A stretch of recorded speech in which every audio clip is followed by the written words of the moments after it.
Class வந்து முதலாவது பாளையக்காரர்கள் போர் பார்த்துருந்தோம். யார் யார் பார்த்துருந்தோம் பாருங்க, புலித்தேவர், ஊமைத்துறை 2 பேர் பார்த்துருந்தோம்.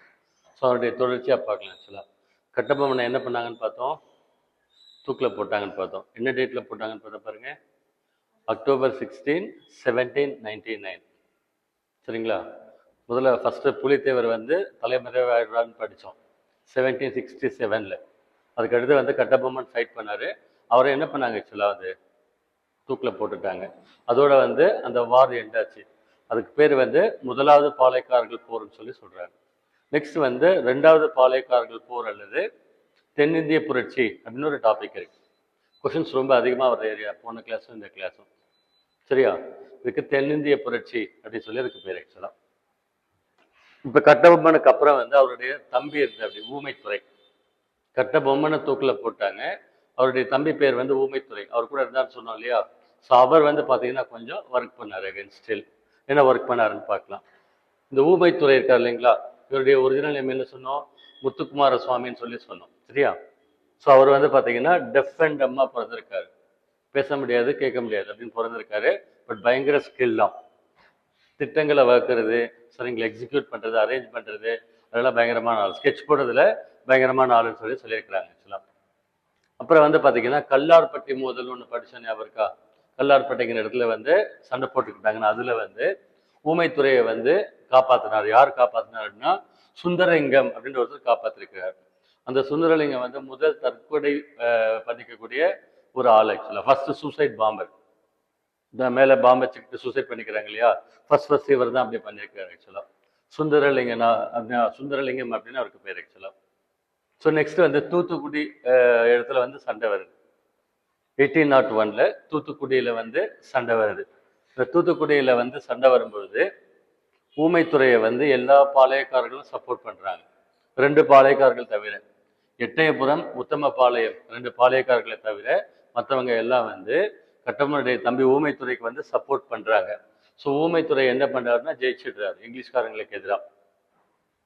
ஃபர்ஸ்ட் வந்து சக்ஸஸ் பண்ணிடுறாரு ஆக்சுவலாக மெக்காலே அப்படின்னு ஒருத்தர் வந்தார் ஆக்சுவலாக. ஒரு மிலிட்ரி ஜெனரல் பேர் வந்து மெக்காலே அப்படின்னு சொல்லிட்டு.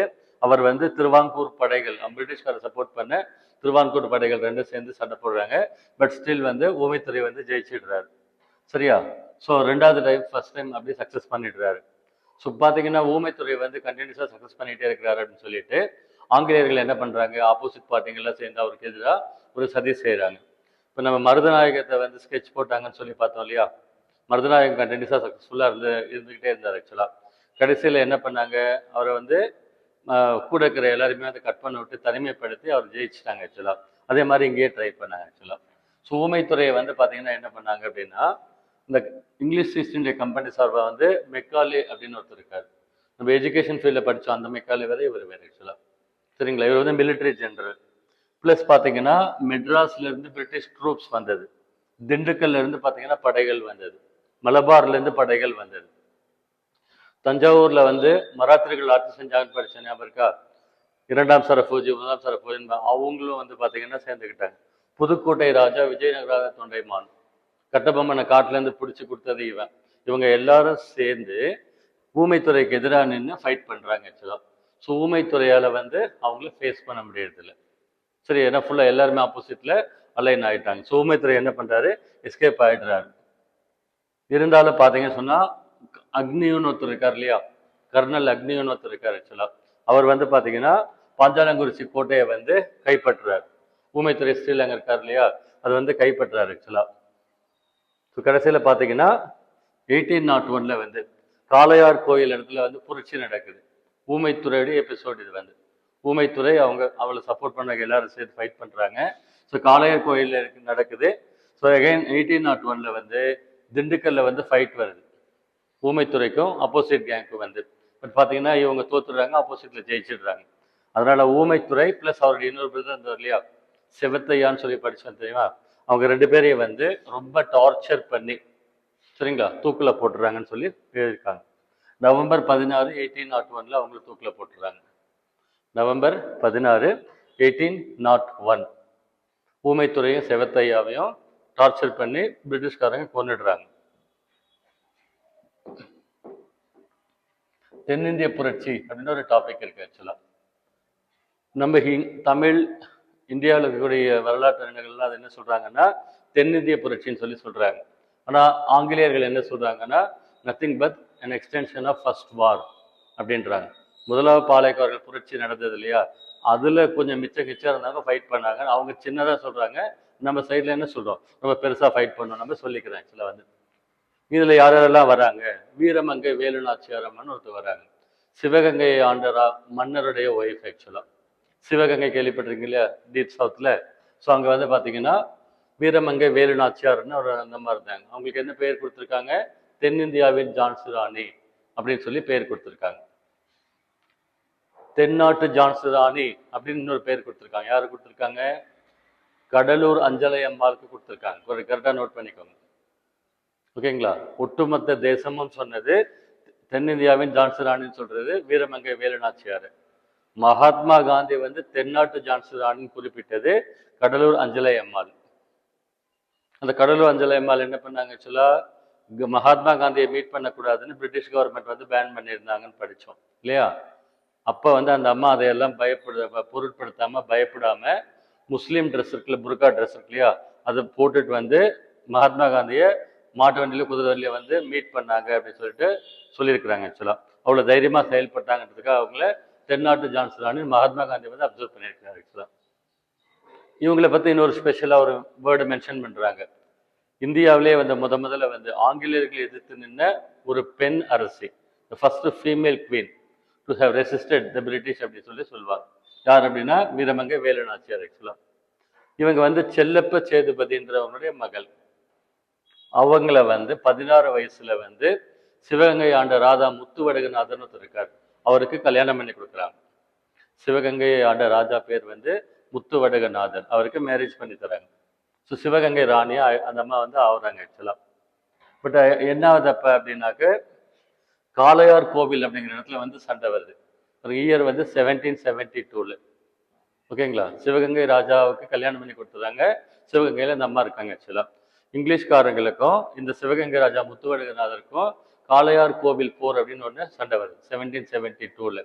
இந்த சண்டையில பிரிட்டிஷ் சைட்ல வர்ற ஜெனரல் பேர் வந்து பாஞ்சோர் அப்படின்னு பேர், கர்னல் பேர் வந்து கர்னல் பாஞ்சோர் அப்படின்னு பேர். அவர் என்ன பண்றாரு, சண்டையில வந்து சிவகங்கையுடைய ராஜா வந்து முத்துவடகநாதர் கொல்லப்படுகிறார். சரிங்களா. ஸோ இந்த அம்மா மட்டும் எஸ்கேப் ஆயிடுறாங்க. வீரமங்கை வேலுநாச்சியார் வந்து எஸ்கேப் ஆயிடுறாங்க. எஸ்கேப் ஆன பின்னால அவங்களுக்கு யாரெல்லாம் ஹெல்ப் பண்றாங்க அப்படின்னா, பெரிய மருது சின்ன மருது 2 பேர் ஹெல்ப் பண்றாங்க. மருது சகோதரர்கள் அப்படின்னு சொல்லி சொல்லுவாங்க. பெரிய மருது சின்ன மருது அப்படின்னு சொல்லி சொல்லுவாங்க. இந்த பெரிய மருதுக்கு வந்து வெள்ளை மருது அப்படின்னு சொல்லி அவருக்கு பேரு. சின்ன மருது இருக்கா இல்லைங்களா, இவங்க பார்த்தீங்கன்னு சொன்னா இந்த பெரிய மருது வந்து மிலிட்ரி சீஃபா இருக்காரு, இராணுவ தளபதியா செயல்பட்டாரு. சின்ன மருது வந்து அந்த அம்மாவுக்கு வந்து மூளையா கைட் பண்றதுக்கு மைண்ட் யூஸ் பண்ணி அவங்கள கைட் பண்ணியிருக்கிறாங்க. இந்த சின்ன மருது இருக்காரு இல்லையா, அவருக்கு பாருங்க என்னென்ன பட்டம் கொடுத்துருக்காங்கன்னு சொல்றேன். சிவகங்கை சிங்கம் அப்படின்னு சொல்லி சொல்றாங்க. சிவகங்கையின் சிங்கம் என்று அழைக்கப்படுபவர் யாருன்னா சின்ன மருது. இன்னொரு வேர்டு ரொம்ப அழகா சொல்லியிருக்காங்க பாருங்க, தென்னிந்திய புரட்சியின் கதாநாயகன் யார் அப்படின்னா சின்ன மருது. சரிங்களா. அதே மாதிரி அந்த வீரவங்க வேலுநாச்சியார் கவர்மெண்ட் ரன் பண்ணும்போது அவங்களுக்கு வந்து ஒரு அட்வைசரா இருந்திருக்காரு. ஓகே, கவர்மெண்ட் ரன்னிங்ல அட்வைசரா இருந்திருக்காரு. ஆக்சுவலா தமிழ்நாட்டின் வால்டர், தமிழ்நாட்டின் ரூசோ அப்படின்லாம் அவரை வந்து அழைக்கிறாங்க. ஆக்சுவலா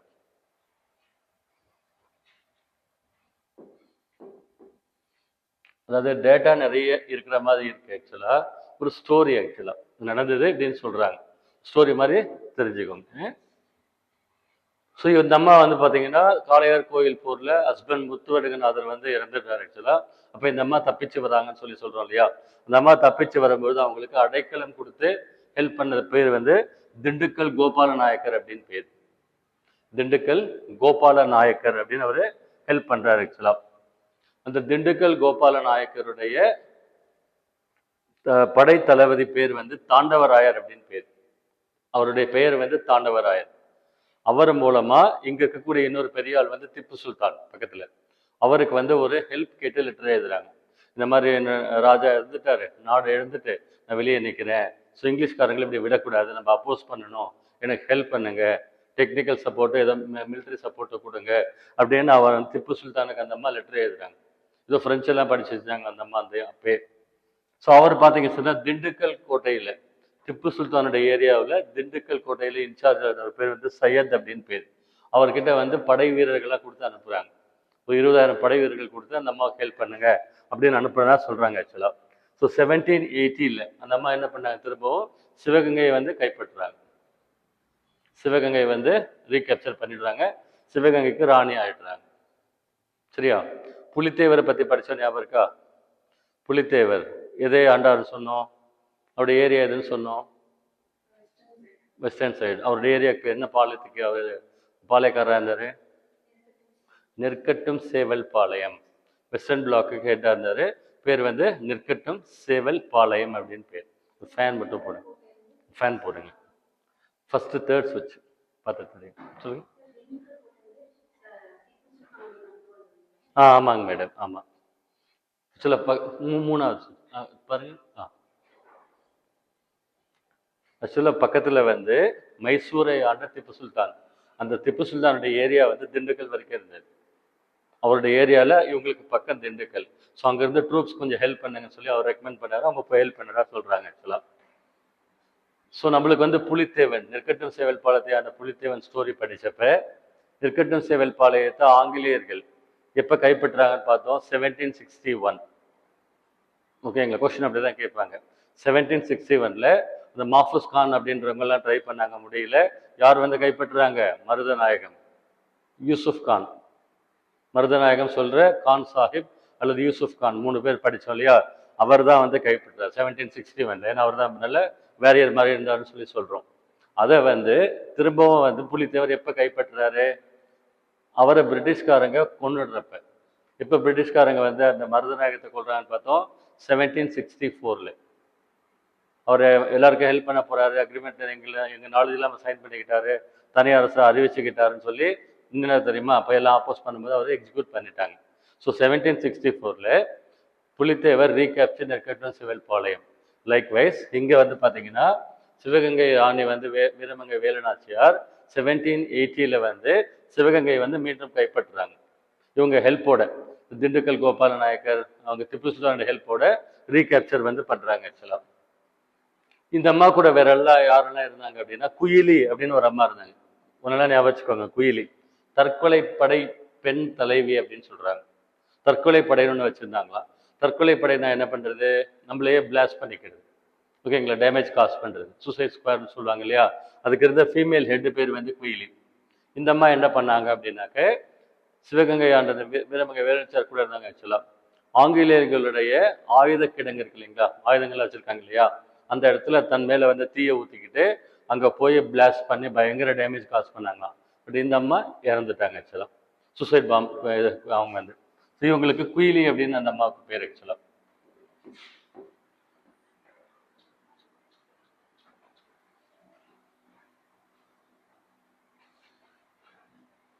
உடையாள் அப்படின்னு சொல்லி ஒரு கேரக்டர் சொல்றாங்க. உடையாள் அப்படின்னு சொல்லிட்டு இன்னொரு கேரக்டர் சொல்றாங்க. அந்த அம்மா இருக்காங்க இல்லையா, குயில் இருக்காங்க இல்லையா, அவங்க டீம்ல இருந்த ஒரு ஆடு மேய்க்கும் பெண், ஷெப்பர்ட் கேர்ள் அப்படின்னு சொல்லி சொல்லியிருக்கிறாங்க. ஸோ இவங்க கிட்ட போய் டார்ச்சர் பண்ணியிருக்கிறாங்க. உங்க படைத்தலைவி பேர் என்ன சொல்லுங்க சொல்லுங்கன்னு சொல்லி. இவங்க படைத்தலைவி பேரை சொல்லாம இருந்ததுனால ஆங்கிலேயர்கள் இவங்களுக்கு கொண்டுட்டாங்க, சாக்ரிஃபைஸ் பண்ணிட்டாங்க. அதனால அவங்களை எழுதியிருக்காங்க ஆக்சுவலா. ஸோ அவங்க வீரமங்கை வேலுநாச்சியாருடைய பொண்ணு ஒன்று இருந்தாங்க. அவங்க பேர் வந்து பார்த்தீங்கன்னா வெள்ளச்சி நாச்சியார் அப்படின்னு பேர். வெள்ளச்சி நாச்சியார் அப்படின்னு பேரு. அவங்கள வந்து பக்கத்துல பெரிய வேங்கன் உடையத்தேவர் அப்படின்றவங்களுக்கு மேரேஜ் பண்ணி கொடுத்துருந்தாங்க. அப்புறம் ஒண்டி வீரியன் ஒரு கேரக்டர் இருக்கிறாங்க. இவர் யார் ரிலேட் ஆகுறாங்கன்னா, இவர் புலித்தேவருடைய படைத்தளபதி. புலித்தேவர் இருந்தார் இல்லையா, அவருடைய படைத்தளபதி பேர் வந்து ஒண்டி வீரன். ஒரு கை வந்து உடஞ்சிச்சு அவர் போர்ல, அதனால ஒண்டி, ஒத்த கை மீனிங்ல ஒண்டி வீரன் சொல்லி சொல்றேன் ஆக்சுவலா. ஸோ இது வந்து வீரமங்கை வேலுநாச்சியார் பத்தி நம்ம சொன்னோம். சரியா? வேற என்ன கேரக்டர்ஸ் இதுல வராங்க? தீரன் சின்னமலை வராரு ஆக்சுவலா. இன்னொரு கேரக்டர் யாருன்னா தீரன் சின்னமலை. கொங்கு நாடு, கொங்கு நாடுன்னு சொல்லுவாங்க, கேள்விப்பட்டிருக்கீங்களா? எந்த ஏரியா வந்து கொங்கு நாடுன்னு சொல்றோம்? சேலூர், சேலம், கரூர், கோயம்புத்தூர் அந்த அந்த பகுதியை சொல்றாங்க கொங்கு நாடுன்னு சொல்றாங்க. கோயம்புத்தூர் லாங்குவேஜ் பேசுறாங்கல்ல, அதை அங்க கொங்கு நாடுன்னு சொல்றாங்க. அந்த இடத்துல வந்து ஒரு பாளையக்காரர் பேர் வந்து தீரன் சின்னமலைன்னு பேர். அவருடைய ஒரிஜினல் நேம் வந்து தீர்த்தகிரி அப்படின்னு பேர் ஆக்சுவலா. ஒரிஜினல் நேம் வந்து தீர்த்தகிரி. ஸோ இதுக்கு அதாவது தமிழ்நாட்டுக்கு பக்கத்துல இருந்தது வந்து மைசூர் மாகாணம். யார் ஹெட் குவார்ட்டர்ஸ்? திப்பு சுல்தான் அவர் வச்சிருந்தார் ஆக்சுவலா. ஸோ அவங்களுடைய ஆள் ஒருத்தர் வந்து முகமது அலி அப்படின்னு பேர். திப்பு சுல்தானுடைய தளபதி பேர் வந்து முகமது அலி. அவர் வந்து இவருடைய ஏரியாவில், கொங்கு நாட்டு பாளையக்காரர்கள் ஏரியாவில் வந்து வரி வசூல் செஞ்சுட்டு கலெக்ட் பண்ணிட்டு அந்த பணத்தை எடுத்துக்கிட்டு ஹெட் குவார்ட்டர்ஸ்க்கு போறாரு. போற வழியில வந்து தீரன் சின்னமலைக்கு அவருக்கு சண்டை வருது ஆக்சுவலா. தீரன் சின்னமலை என்ன பண்றாரு? அதை கலெக்ட் பண்ண பணத்தை இவர் வந்து எடுத்துக்கிட்டு 2 பேருக்கு சண்டை வருது. ஸோ அந்த சண்டையில தீரன் சின்னமலை வந்து ஜெயிக்கிறார். அந்த போருக்கு ஒரு நொய்யல் போர்னு பேர். நொய்யல் போர்னு பேர். கொஸ்டின்ல கேட்பாங்க தெரிஞ்சு. சரிங்களா? நொய்யல் போர் அப்படின்னு பேர். இந்த நொய்யல் ரிவர் இருக்கு இல்லைங்களா, அந்த இடம் மீன் பண்ணி சொல்றாங்க. ஸோ திப்பு சுல்தானுடைய படை தளபதி முகமது அலி அவங்க ஏரியாவில் டேக்ஸ் கலெக்ட் பண்ணிட்டு ஹெட் குவார்ட்டர்ஸ் போகும்பொழுது தீரன் சின்னமலை ஏரியாவை கிராஸ் பண்ணும்பொழுது இவர் நின்று அவரை ஃபைட் பண்ணி அந்த அமௌண்ட் இவர் எடுத்துக்கிறாரு. ப்ளஸ் அவரை தோற்கடிச்சிடுறாரு. தோற்கடிச்சு சொல்றாரு, யாரா நீ என்ன வேலை பார்த்துட்டு இருக்க? திப்பு சுல்தானே அகைன்ஸ்ட் பண்ணுவேன் நீ அப்படின்னு கேட்குற. ஏய் போய் சொல்றா என்ன சொல்ற? ஒரு டைலாக் அடிச்சிருக்காரு ஆக்சுவலா. சரியா? சின்னமலைக்கும் இந்த சொல்றாங்க பாருங்க, சென்னிமலைக்கும் சிவன்மலைக்கும் இடையில தான் என் பேர் சின்னமலைன்னு போய் சொல்றான்னு சொல்லுவாங்க. அங்கே 2 சின்ன சின்ன மலைகள் இருக்கிறதா சொல்றாங்க. ஒன்று வந்து சென்னிமலை, ஜமக்காலம் ரொம்ப ஃபேமஸ். அங்கே சென்னிமலையில முருகன் கோவில் இருக்கு, ரொம்ப சூப்பராக இருக்குன்னு சொல்லுவாங்க. நெக்ஸ்ட் பக்கத்துல சிவன்மலைன்னு இன்னொரு சின்ன மலை இருக்கு ஆக்சுவலா. ஸோ நொய்யல் போர்ல வந்து தீரன் சின்னமலை வந்து ஜெயிக்கிறார். ஆனா அதுக்கப்புறம் பின்னால பாத்தீங்கன்னா அவங்களுக்குள்ள பகைமையை மறந்துட்டு அவரை ஹெல்ப் பண்ணார், திப்பு சுல்தானுக்கு சப்போர்ட் பண்ணார். அப்புறம் பாத்தீங்கன்னு சொன்னாக்க அவருக்கு ஆங்கிலேயர்களுக்கு சண்டை வந்தது. காவேரி போர், ஓடாநிலை போர், அரச்சலூர் போர்னு சொல்லி 3 போர் 1801, 2, 3ல. ஸோ காவேரி, ஓடாநிலை, அரச்சலூர் அப்படிங்கிற இடத்துல சண்டை வந்தது ஆக்சுவலா. ஸோ கடைசியில பாத்தீங்கன்னா இதெல்லாம் தீரன் ஜெயிச்சிடுறாரு. தீரன் வந்து நல்ல ஏபிள் பர்சன். கடைசியில தீரனை யார் கொள்றாங்க அப்படின்னா அவருடைய குக் வந்து நல்லப்பன்.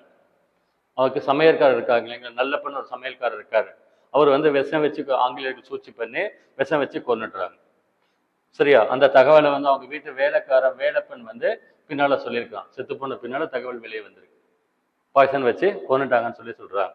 ஸோ தீரன் இருக்கார் இல்லைங்களா, அவரை எங்க தூக்கில் போட்டாங்க அப்படின்னா சங்ககிரி கோட்டையில ஜூலை 31, 1805 அந்த டேட்ல வந்து தூக்கில் போட்டாங்க. தீரன் சின்னமலையை தூக்கில் போட்ட இடம் வந்து சங்ககிரி கோட்டை. சேலம் பக்கம் சங்ககிரி இருக்கு இல்லைங்களா, அந்த மேல கோட்டை திருச்செங்கோடு பக்கம் இருக்கு ஆக்சுவலா. அந்த கோட்டையில தூக்கில் போட்டாங்க. இப்போ கட்டபொம்மனை எந்த இடத்துல தூக்கில் போட்டாங்க? கயத்தாறு. சொல்ல மறந்துட்டேன்னு தெரியல. கட்டபொம்மனை தூக்கில் போட்ட இடம் வந்து கயத்தாறு. டேட் வந்து October 16, 1799. அந்த கயத்தாறு பகுதியில விண்டு பவர் எடுக்கிறாங்க. ஜியோகிரபி படிச்சோம் ஞாபகம் இருக்கா? விண்டு பவர் இந்தியா தமிழ்நாட்டில் 3 இடத்துல எடுக்கிறாங்க. இந்த கயத்தாறுல எடுக்கிறாங்க ஆக்சுவலா. சரியா? விஷம் கொடுத்து கொண்டுட்டாங்க. இந்த தகவல் ஹிஸ்டரியில ரெக்கார்ட் பண்ணிக்கிறாங்க வேலப்பன் மூலமா. எப்படி இருந்தாலும் நடந்த பின்னால விஷயம் வெளியே வரல, அந்த தகவலை சொல்லியிருக்கிறாங்க.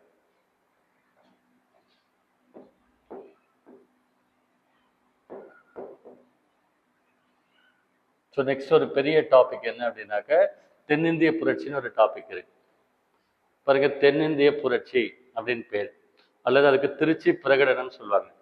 திருச்சி ப்ரொக்ளமேஷன் அப்படின்வாங்க. ஒரு 6 years பேக்ல அந்த கொஸ்டின் கேட்டாங்க. இவ்வளோ டெப்தா அப்பெல்லாம் எனக்கு தெரியாது. தமிழ்நாடு ஹிஸ்டரி அவ்வளோ டெப்தா தெரியும். இப்போ தான் கொஞ்சம் டீப்பாக கேட்குறாங்கன்னு எல்லாம் எடுத்து படிச்சுட்டு இருக்கோம். June 10, 1801 டேட் ஞாபகம் வச்சுக்கோங்க. June 10, 1801. நோட்ஸில் லாஸ்ட்டில் கொடுத்துருக்காங்க, ரீகேப் மாதிரி கொடுத்துருக்கேன். ஈஸியாக ரிமெம்பர் பண்ணுறது எப்படின்னு தான் கொடுத்துருக்கேன் ஆக்சுவலாக. இதுக்கு தென்னிந்திய புரட்சி அப்படின்னு பேர். இயர் வந்து 1801. ஆங்கிலேயர்கள் இதை என்ன சொல்றாங்க? Just an extension of first Polygar war, அதாவது 2வது பாளையக்காரர்கள் புரட்சின்னு சொல்லி அவங்க சின்னதா மீன் பண்றாங்க. ஆனா நம்ம தமிழ்நாட்டில் இந்தியாவில் இருக்கக்கூடியவங்க என்ன சொல்றாங்கன்னா ஆக்சுவலா தென்னிந்தியா லெவல்ல நடந்த மிகப்பெரிய புரட்சி அப்படின்னு சொல்லி மீன் பண்றாங்க ஆக்சுவலா. ஸோ இதை ஒவ்வொருத்தரா பார்க்கலாம். ஃபர்ஸ்ட் வந்து பெரிய மருது. இந்த தென்னிந்திய புரட்சியை முன்னின்று வழி நடத்துனது யாருன்னா இந்த 2 பேரும், பெரிய மருது சின்ன மருது, 2 பேரும் மருது சகோதரர்கள்னு சொல்லுவாங்க.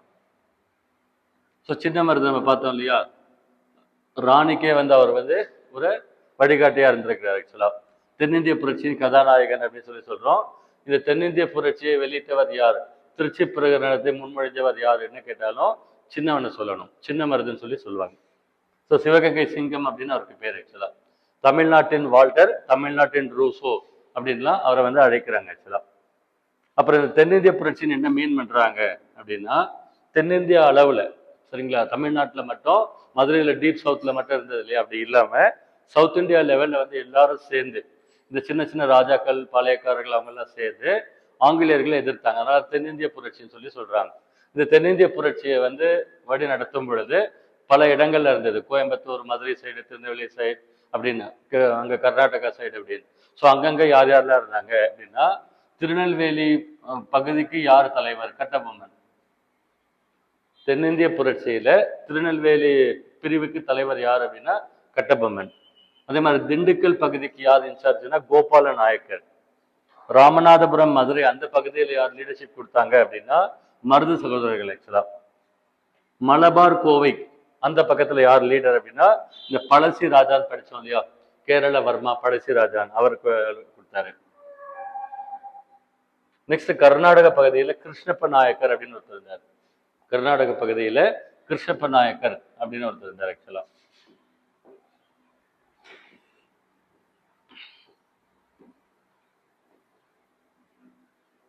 மராத்திய பகுதியில் யார் இருந்தாங்க நம்ம படிச்சோம் இல்லையா, தொண்டாஜி வாக்னு ஒரு ஆள் படிச்சோம் இல்லையா.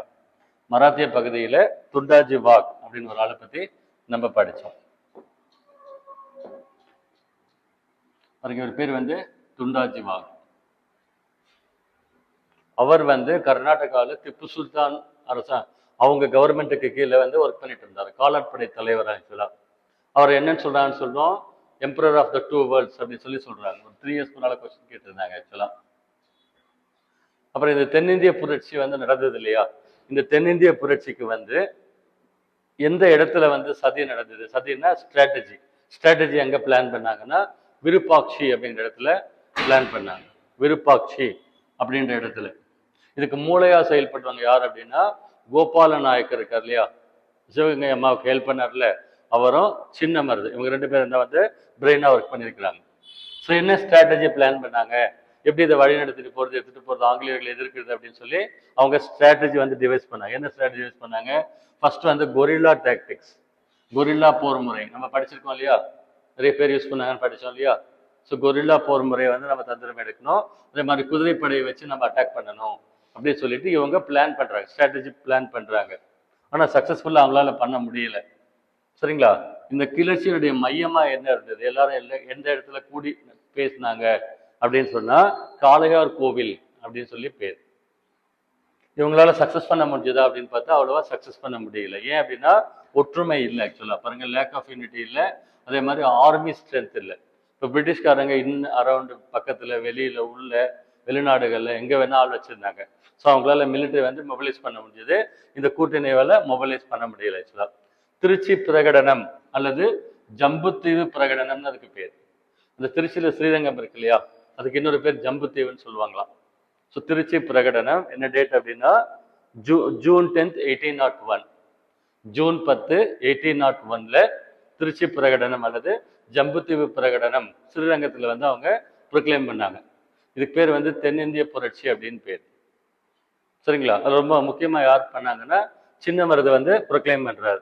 பிறகு சின்ன மருது வேற என்ன ஆக்டிவிட்டிஸ்லாம் பண்ணாரு அப்படின்னா போஸ்டர்லாம் அடிச்சிருந்தாங்களா. அப்ப சுவரொட்டிகள் சொல்லுவாங்க இல்லையா, போஸ்டர், இந்த புரட்சி எல்லாம் பண்றோன்னு அடிச்சு அதை எடுத்துட்டு போய் திருச்சியில உச்சி பிள்ளையார் கோவில் கேள்விப்பட்டிருக்கீங்களா, திருச்சியில உச்சி பிள்ளையார் கோவில் காட்டுவாங்க இல்லையா, அந்த கோவில் சுவத்துல போய் ஒட்டினாங்களாம்.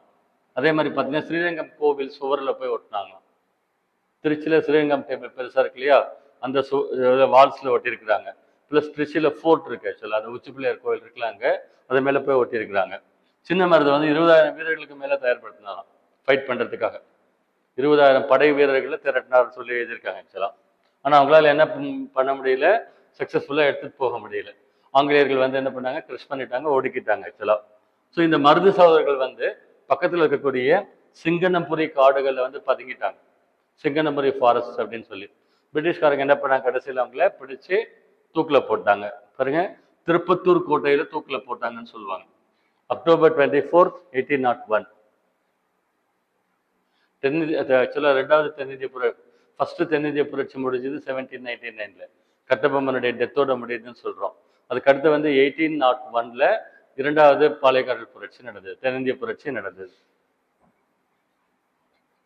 இந்த ஊமைத்துறை இருக்கார் இல்லைங்களா, அவருடைய தலையை வந்து சீவிட்டாங்களாம், தலையை வெட்டிட்டாங்க அப்படின்னு சொல்றாங்க. பாஞ்சாலங்குறிச்சியில வந்து அவங்களே தூக்கில போட்டாங்கன்னு படிச்சோம் இல்லையா, நவம்பர் 16, 1801 தூக்கில போட்டாங்க. இந்த புரட்சியில ஈடுபட்டாங்க இல்லைங்களா, அவங்கள பாருங்க ஒரு 73 பேர் பிரிட்டிஷ்காரங்க என்ன பண்ணிருக்காங்க அப்படின்னா, இங்க இந்தியாவில் இருக்கிற ஜெயில போடலையாம், மலேசியாவில் ஒரு ஜெயில் இருக்கு ஆக்சுவலா. மலேசியாவில் பினாங்குன்னு ஒரு இடம் இருக்கு ஆக்சுவலா. கடலுக்கு அடியில ஒரு ஜெயில் இருக்கான். அந்த ஜெயிலுக்கு மேலே ஏறி போறதுக்கு வழியே கிடையாதான்.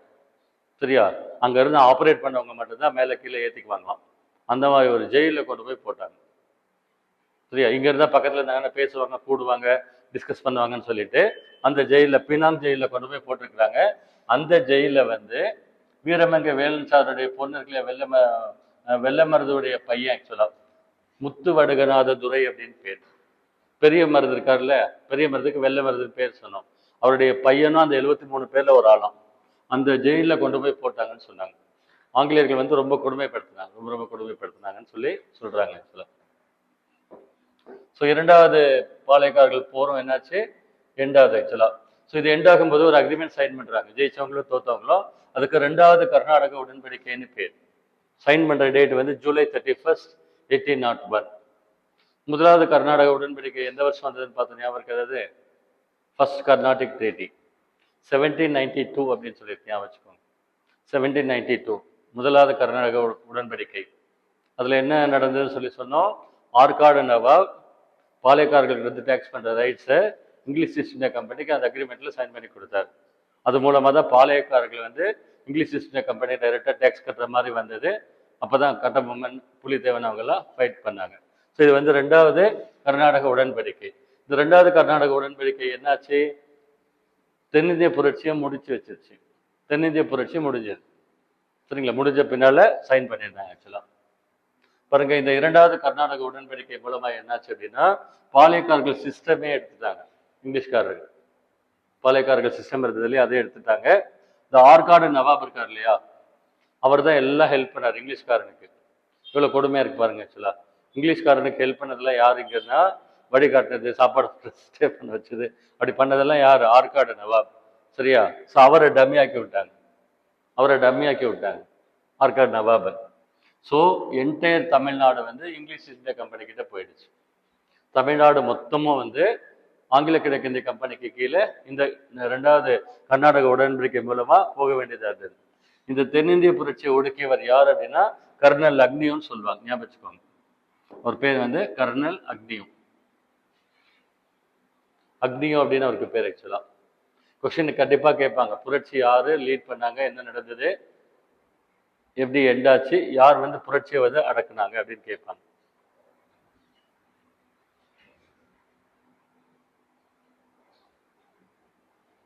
ஸோ இது வந்து தென்னிந்திய புரட்சின்னு சொல்றோம். ஸோ சிவகங்கை ஆண்ட வேலு நாச்சியார் பிளஸ் வந்து மருது சகோதரர்கள், ஓகேங்களா, தென்னிந்திய கூட்டமைப்புன்னு அதுக்கு பேர். ஃபைட் பண்ணாங்க, பட் அவங்களால சக்சஸ் பண்ண முடியல. இன்னொரு லெசன் வந்து வேலூர் சிப்பாய் கழகம்.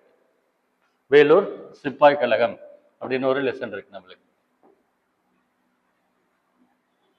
வேலூர் சிப்பாய் கழகம் அப்படின்னு லெசன் இருக்கு. வேலூர் எங்க இருக்கு பாருங்க, இங்க இருக்கு ஆக்சுவலா வேலூர். இப்போ NH போகுது இல்லையா, பெங்களூர் டு மெட்ராஸ் ரூட்ல வேலூர் இருக்கு ஆக்சுவலா. இந்த வேலூர்ல வந்து சிப்பாய்களுடைய கழகம் நடந்தது. இது நடந்த டேட் வந்து ஜூலை 10, 1806. ஜூலை 10, 1806 நடந்தது. ஸோ வேலூர்ல வந்து சிப்பாய்கள், வேலூர்ல ஆர்மியில இருந்த சிப்பாய்கள் வந்து புரட்சி பண்ணாங்க. வேலூர் சிப்பாய் புரட்சின்னு இருக்கு பேர் ஆக்சுவலா. அப்ப வந்து இங்கிலீஷ்காரங்க யாரெல்லாம் இருந்தாங்கன்னா, மெட்ராஸ் கவர்னர் யார் இருந்தாங்கன்னா, வில்லியம் பென்டிக். மெட்ராஸ்ல கவர்னர் இருந்தது வந்து வில்லியம் பென்டிக் இருந்தார் ஆக்சுவலா. அதே மாதிரி மெட்ராஸ்ல வந்து மிலிட்டரி சீஃப் யார் இருந்தாங்க அப்படின்னா, ஜான் கர்டாக் அப்படின்னு அவங்களுக்கு பேர். ஜான் கர்டாக் அப்படின்னு ஒருத்தர் இருந்தார் ஆக்சுவலா. ஒரு மெட்ராஸ்ல வந்து பாத்தீங்கன்னா, அந்த மிலிட்டரி ஜெனரலுக்கு அசிஸ்டிங் ஜெனரல் இன்னொருத்தர் இருந்தார், அவர் பேர் தான் அக்னியோ அப்படின்னு பேர். அவர் தான் தென்னிந்திய புரட்சியை ஒடுக்கினவர். நான் எக்ஸ்பிளைன் பண்ண பாருங்க, நம்ம தமிழ்நாடு ஹிஸ்டரி கொஞ்சம் டெப்தா சொல்லியிருக்கிறோம், கேட்பாங்க. ஒன்று எக்ஸ்பிளைன் பண்ண பாருங்க. ஸோ இங்க வந்து பாத்தீங்கன்னா 1792 ஆக்சுவலா மூன்றாவது ஆங்கில மைசூர் போர் நடந்தது, ஓகேங்களா. தேர்ட் ஆங்கிலோ மைசூர் வார் 1790 அதுலேருந்து 92 வரைக்கும் நடந்தது ஆக்சுவலாக. அதில் வந்து திப்பு சுல்தான் வந்து தோத்துடுவார். சரியா? அப்போ வந்து ஒரு ட்ரீட்டி சைன் பண்ணுவாங்க. அதுக்கு பேர் வந்து ஸ்ரீரங்கப்பட்டினம் உடன்படிக்கைன்னு அதுக்கு பேர் ஆக்சுவலாக. ஸ்ரீரங்கப்பட்டினம் உடன்படிக்கை அப்படின்னு அதுக்கு பேர். ஸ்ரீரங்கப்பட்டினம்ங்கிறது எங்கே இருக்குன்னா மைசூரில் இருக்கு ஆக்சுவலாக. அது வந்து யாருடைய head குவார்ட்டர்ஸ்னா Tipu Sultan head quarters. நான் சொன்னேன் இல்லையா, காவிரி ஆறு வந்து ஒரு இடத்துல தீவு ஏற்படுத்துது. சென்டரில் வந்து ஒரு 6 கிலோமீட்டருக்கு தீவாக இருக்கும். அந்த இடத்துல வந்து இப்போ ஹெட் குவார்ட்டர்ஸ் வச்சிருக்காரு திப்பு சுல்தான். ஸ்ரீரங்கப்பட்டினம் சொல்லுவாங்க. மைசூர் என்டர் ஆகும்போது லெஃப்ட் சைடில் இருக்கு. ஸோ அந்த ஸ்ரீரங்கப்பட்டினம் இருக்கு இல்லைங்களா, அதில் வந்து உடன்படிக்கை சைன் பண்ணாங்க. தேர்டு வார் ஆக்சுவலாக அது வந்து. சரியா? இந்த தேர்டு வாரில் திப்பு சுல்தான் வந்து தோத்துடுறாரு. அப்போ வந்து லார்டு கார்ன்வாலிஸ் இருப்பார் ஆப்போசிட் சைடில், இங்கிலீஷ்காரங்க சைடில். அப்போ தோத்ததுனால என்ன பண்ணுவாங்க அப்படின்னா, இவர் வந்து பாருங்க சேலம் திண்டுக்கல் பகுதியை இங்கிலீஷ்காரங்களுக்கு எழுதி கொடுத்துடுறாரு. இப்போ திண்டுக்கல் பகுதி அவர் வச்சிருந்தான்னு சொன்னோம் இல்லையா, தேர்ட் வாரில் அவர் தோத்துருவார். இன்ஃபேக்ட் ஆஃப் த டெரிட்டரி எழுதி கொடுத்துருவார் அதில், அந்த தேர்ட் வாரில். சரியா? ஸோ சேலமும் திண்டுக்கல்லும் பிரிட்டிஷ்காரங்க கண்ட்ரோலுக்கு போகுது ஆக்சுவலாக. அப்புறம் 1798 துணைப்படை திட்டம் ஒன்று கொடுத்தாங்கன்னு சொன்ன ஞாபகம் இருக்கா? சப்சிடரி அலையன்ஸ்னு சொல்லிட்டு வெல்லஸ்லி, லார்டு வெல்லஸ்லி ஒரு ஸ்கீம் கொடுத்தாரு. என்ன ஸ்கீம் சொன்னோம்? துணைப்படை திட்டம். சொன்ன ஞாபகம் இருக்கா? நேற்று கூட சொன்னேன் நான். துணைப்படை திட்டம் அல்லது சப்சிடரி அலையன்ஸ். உங்கள் ஏரியாவில் எங்களுடைய துணை இராணுவ படை, ஒரு மிலிட்ரி ட்ரூப் நாங்கள் நிற்க வைப்போம், நீங்கள் எதுக்கும் உதவி பண்ணிக்காதீங்க அப்படின்னு சொல்லிட்டு A to Z என்ன பண்ணாங்க, அவங்கள லாக் பண்ணாங்கன்னு சொன்னோம். அந்த ஸ்கீமில் வந்து தஞ்சாவூரை வந்து எடுத்துக்கிட்டாங்க ஆக்சுவலாக. தஞ்சாவூர், தமிழ்நாட்டில் தஞ்சாவூர் இருக்கு இல்லைங்களா, அந்த தஞ்சாவூர் பகுதியே இந்த ஸ்கீமில் பிரிட்டிஷ்காரங்க கண்ட்ரோலுக்கு போயிடுச்சுன்னு சொல்கிறேன். சரியா? நெக்ஸ்ட் வந்து 4th ஆங்கிலோ மைசூர் வார் நடந்தது 1799. 1799 4வது ஆங்கிலோ மைசூர் வார். திப்பு சுல்தான் வந்து லாக் ஆயிடுவார் அதில். சரிங்களா? ஷூட் பண்ணிட்டு இறந்துட்டாருன்னு சொல்லி சொல்லுவாங்க. ஸோ 4th ஆங்கிலோ மைசூர் வார் 1799 அந்த ஸ்ரீரங்கப்பட்டினத்தில் ஒரு கோட்டை இருக்காது, அது தரமட்டமாக்கிட்டு 0 பண்ணிடுவாங்கன்னு சொல்லுவாங்க. ஸோ அது வந்து நடந்தது ஆக்சுவலாக. திப்பு சுல்தான் வந்து அப்போ வந்து கோயம்புத்தூர் வந்து தமிழ்நாட்டில் கூடிய கோயம்புத்தூர் வந்து பிரிட்டிஷ்காரங்க கண்ட்ரோலுக்கு போயிடுச்சு ஆக்சுவலாக. 1799 4th ஆங்கிலோ மைசூர் வார் பேக்ரவுண்டில் வந்து.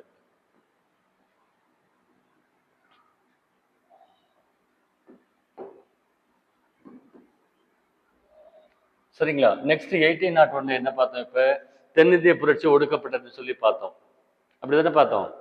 சவுத் இந்தியன் ரெபல்லியனை கிரஷ் பண்ணிடுறாங்க, ஸ்டாப் பண்ணி. யார் ஸ்டாப் பண்ணு பார்த்தோம்? அக்னியை வந்து ஒடுக்குனான்னு சொல்லி பார்த்தோம். அப்போ தென்னிந்திய புரட்சியை ஒடுக்குன பின்னால பாளையக்காரர்கள் சிஸ்டத்தையே எடுத்துட்டாங்கன்னு சொல்லி பார்த்தோம் இல்லையா? அப்போ இந்த பாளையக்காரர்கள் எல்லா ஏரியாவும் என்னாச்சு, இங்கிலீஷ்காரன் கண்ட்ரோலுக்கு போயிடுச்சு.